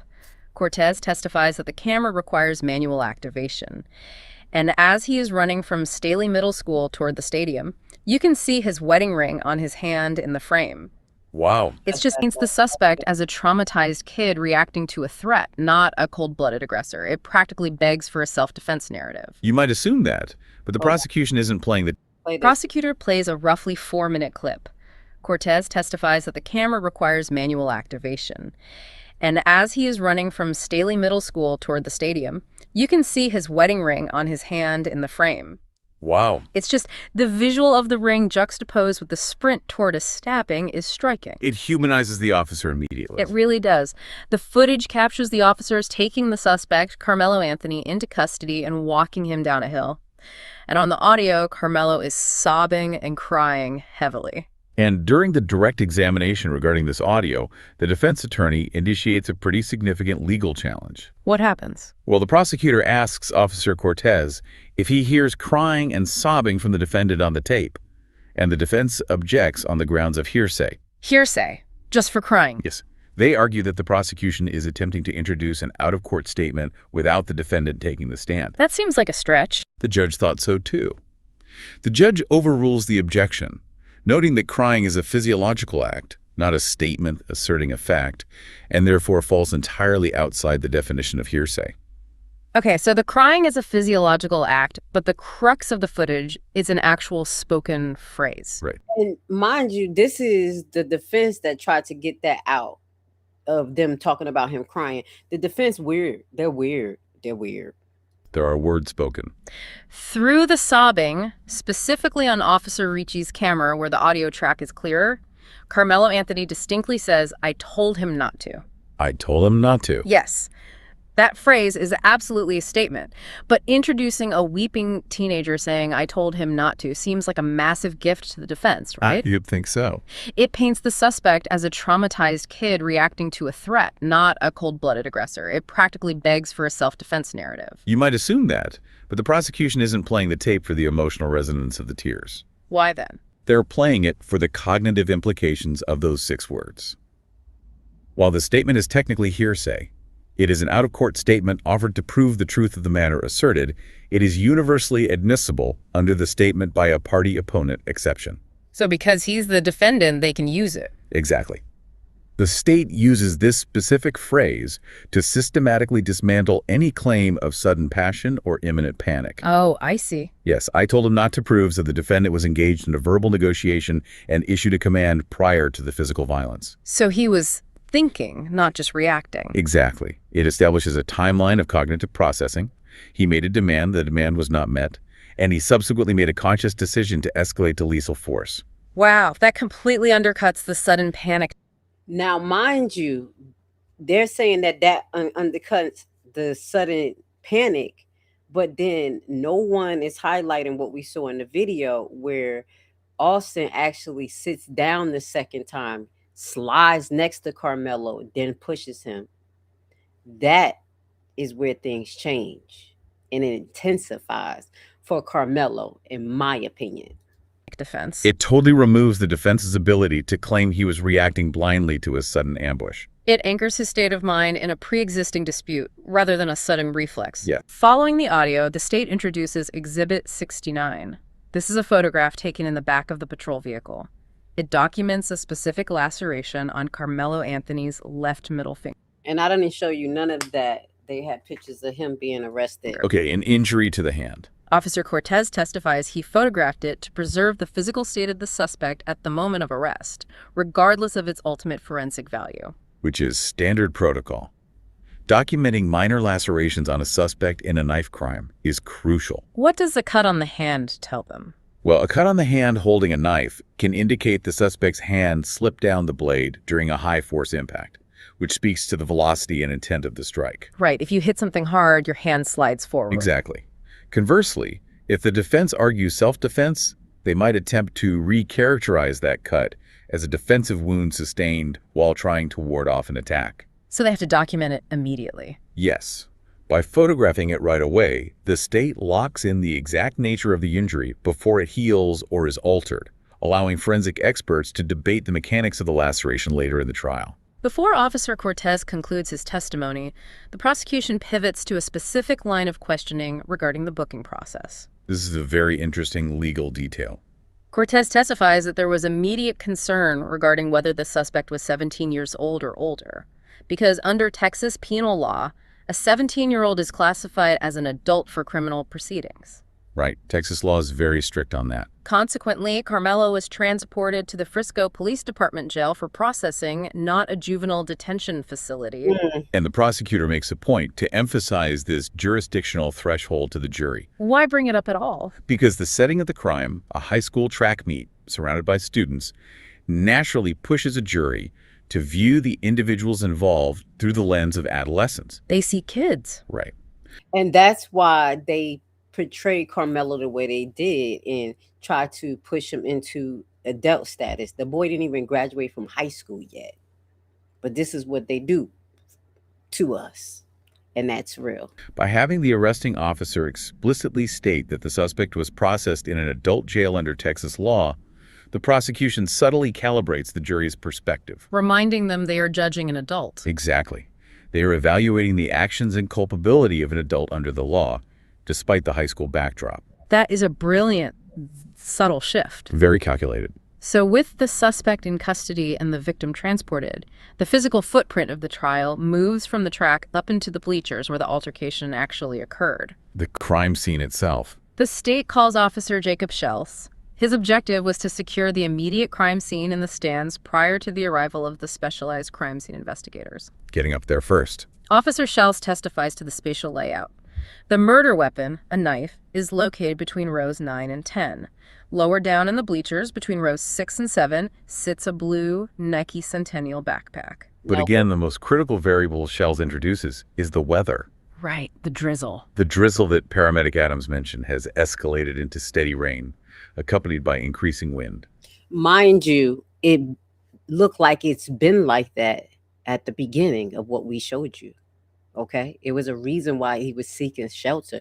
No one's going to be in the rain. That's just normality. No one's going to do that. Schels testifies that the rain is actively washing blood evidence off the blade of the knife before the crime scene units can even arrive to photograph it. The environment is actively eroding the physical proof of the crime right in front of him. Exactly. It's a nightmare for an officer. So Schels is forced into a rapid mitigation strategy. He and another officer deploy a blue tarp to cover the knife and preserve whatever trace evidence remains. Okay, good thinking. But because the wind is threatening to blow the tarp away, Schels grabs the closest heavy objects available to anchor the corners. Right. One of the objects he utilizes is the blue Nike Centennial backpack sitting 3 rows down. Oh, no. He testifies he had no... That was Karmelo's bag. This is talking about basically the elements of a blotch investigation, but they're trying to make it seem like the rain is the reason why this happened. Knowledge at that moment that the backpack belonged to the suspect. Wow. But when I look at an officer picking up a suspect's belongings and placing them directly over the murder weapon, my immediate thought is that the defense will attempt to suppress the evidence entirely based on massive cross-contamination. Oh, absolutely. It is the exact scenario defense attorneys look for when reviewing scene logs. Because they touched everything together. Right. Placing a suspect's personal property in direct proximity to a blood-soaked murder weapon under a tarp creates a severe risk of DNA transfer. A defense attorney could argue that any of the suspect's DNA found on the knife was transferred by the police tarp, not by the suspect wielding the weapon. That's a huge problem for the state. It is.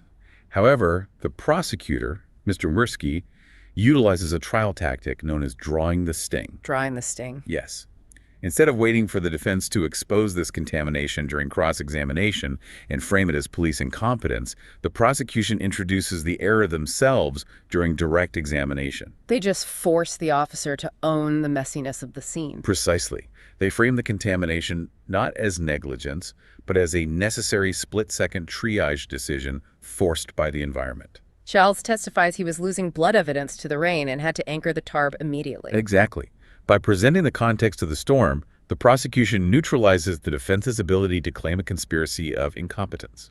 They align the jury with the reality that field work is dictated by the elements, not laboratory protocols. The prosecution methodically walks the jury through this compromised scene using a sequence of photographs. State's Exhibits 34, 35, and 53 document the knife on the aluminum bleachers. Yeah. And that's the pictures that I showed you, okay, guys? So remember, look at the pictures that I showed you earlier in the broadcast. Charles points out that despite the rain, traces of blood are still visible on the handle and the blade. And a highly specific detail emerges here. What's that? Charles testifies that when he located the knife, the blade was not fully extended and locked into place. Interesting. Exhibit 44 shows the jury the blue tarp deployed over the area, anchored by the blue backpack.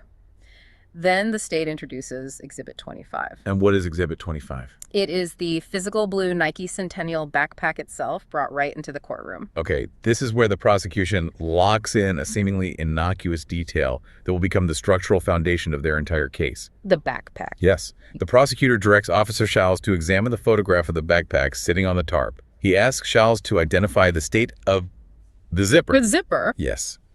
Schals testifies under oath that when he found the backpack between rows 6 and 7 prior to moving it, the main compartment was unzipped and open. Wow.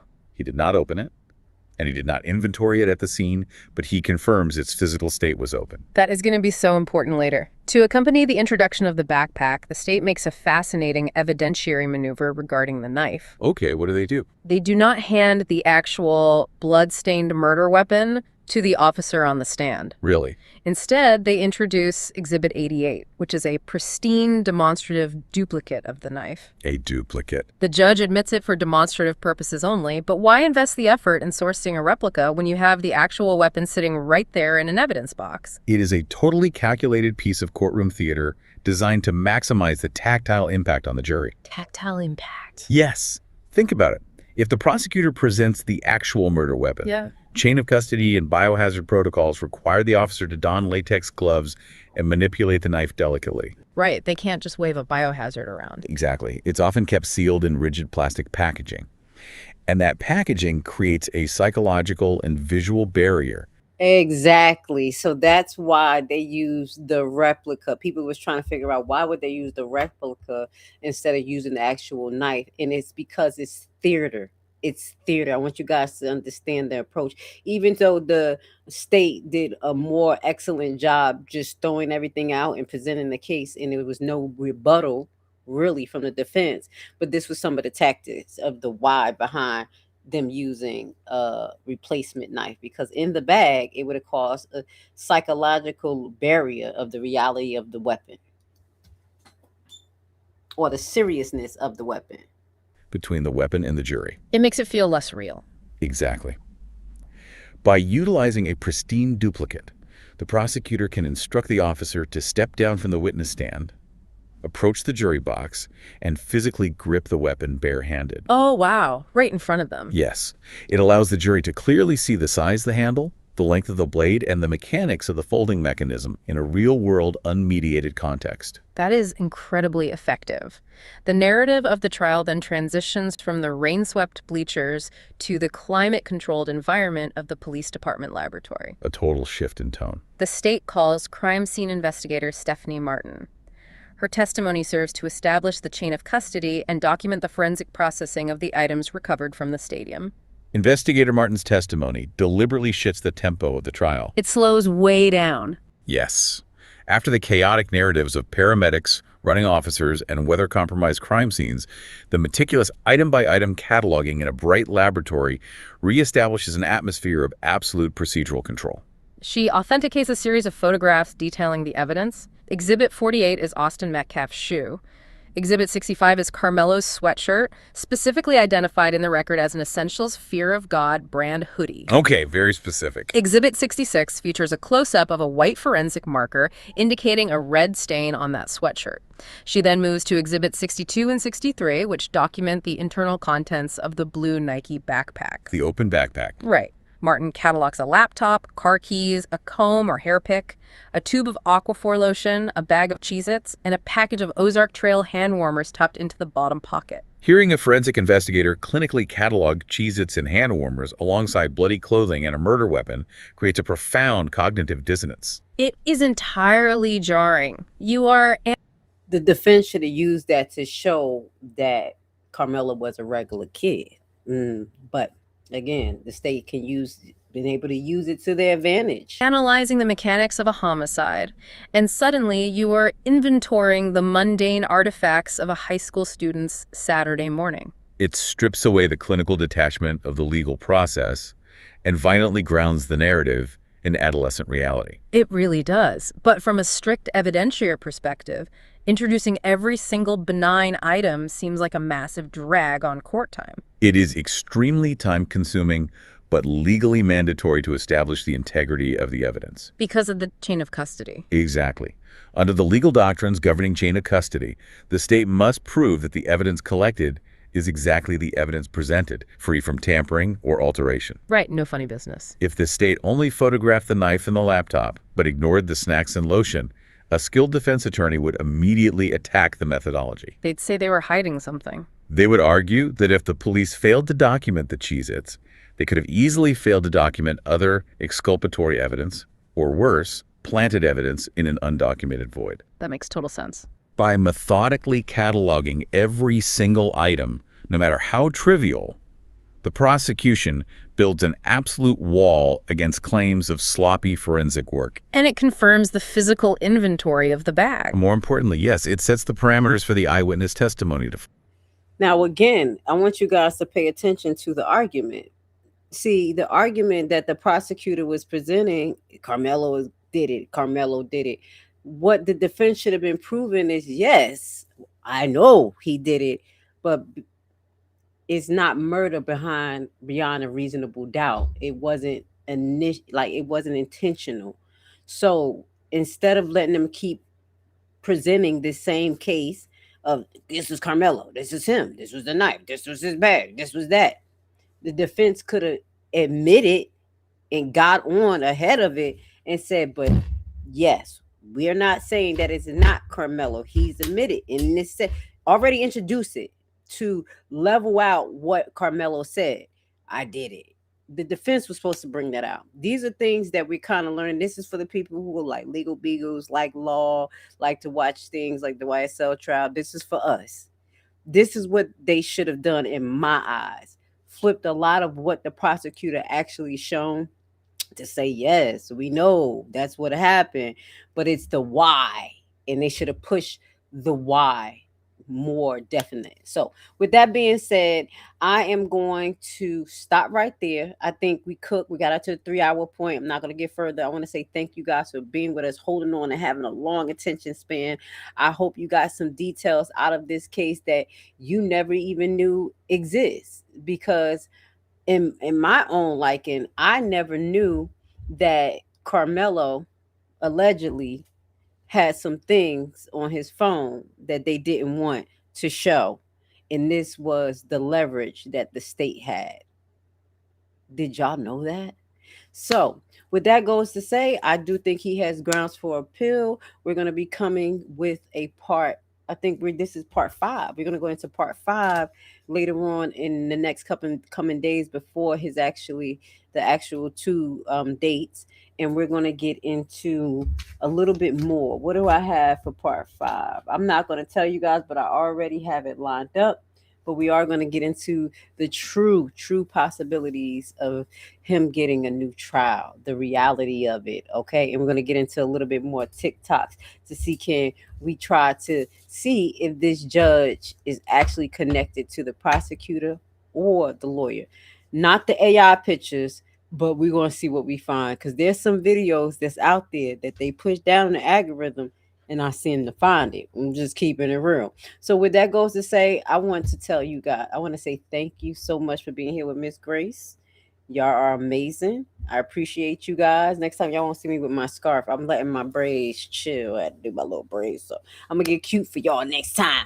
But with that being said, I love you guys. You have a great evening. And the next deep dive we'll be doing on Nolan Wells. Okay, we're going to cook a little bit more on that case. We're going to get into the new interview, some of the factors that we already brung up, the 2 interviews today. And I'm just going to tell you, I probably don't agree with me, but I feel so bad for Wyatt. I do. That man stressing. And then to come to find out that he actually stayed the night. He was probably the only one who truly had love for Nolan, spent the night at his house and everything. This is why I believe Wyatt is looking sick, and why he may be the person that's going to tell. I just think that's going to happen. So with that goes to say, here's a word from our sponsor. Check me out Monday. I will be live in person at Fulton County Library, where I host the Economic Development Seminar. Check it out. Blowing cash on random TikTok trends? Instead, dive into Real Estate Monthly Info Sessions. Next level smart move. These sessions make real estate investing feel like a cheat code. Unlock wealth, understand tax lien auctions, and mitigate risks without the stress. Crazy affordable, like a Netflix subscription for your financial future. With thousands attending, it's legit. Wealth, knowledge, ease, don't miss out. Sign up now. So the date has been set in the Karmelo Antony motion to recuse Judge Cockroach. It's set for August 19th in Collin County, 9 a.m. And it's not restricted from the public. So that means you need to be there, because we were called Judge Cockroach attempted and succeeded.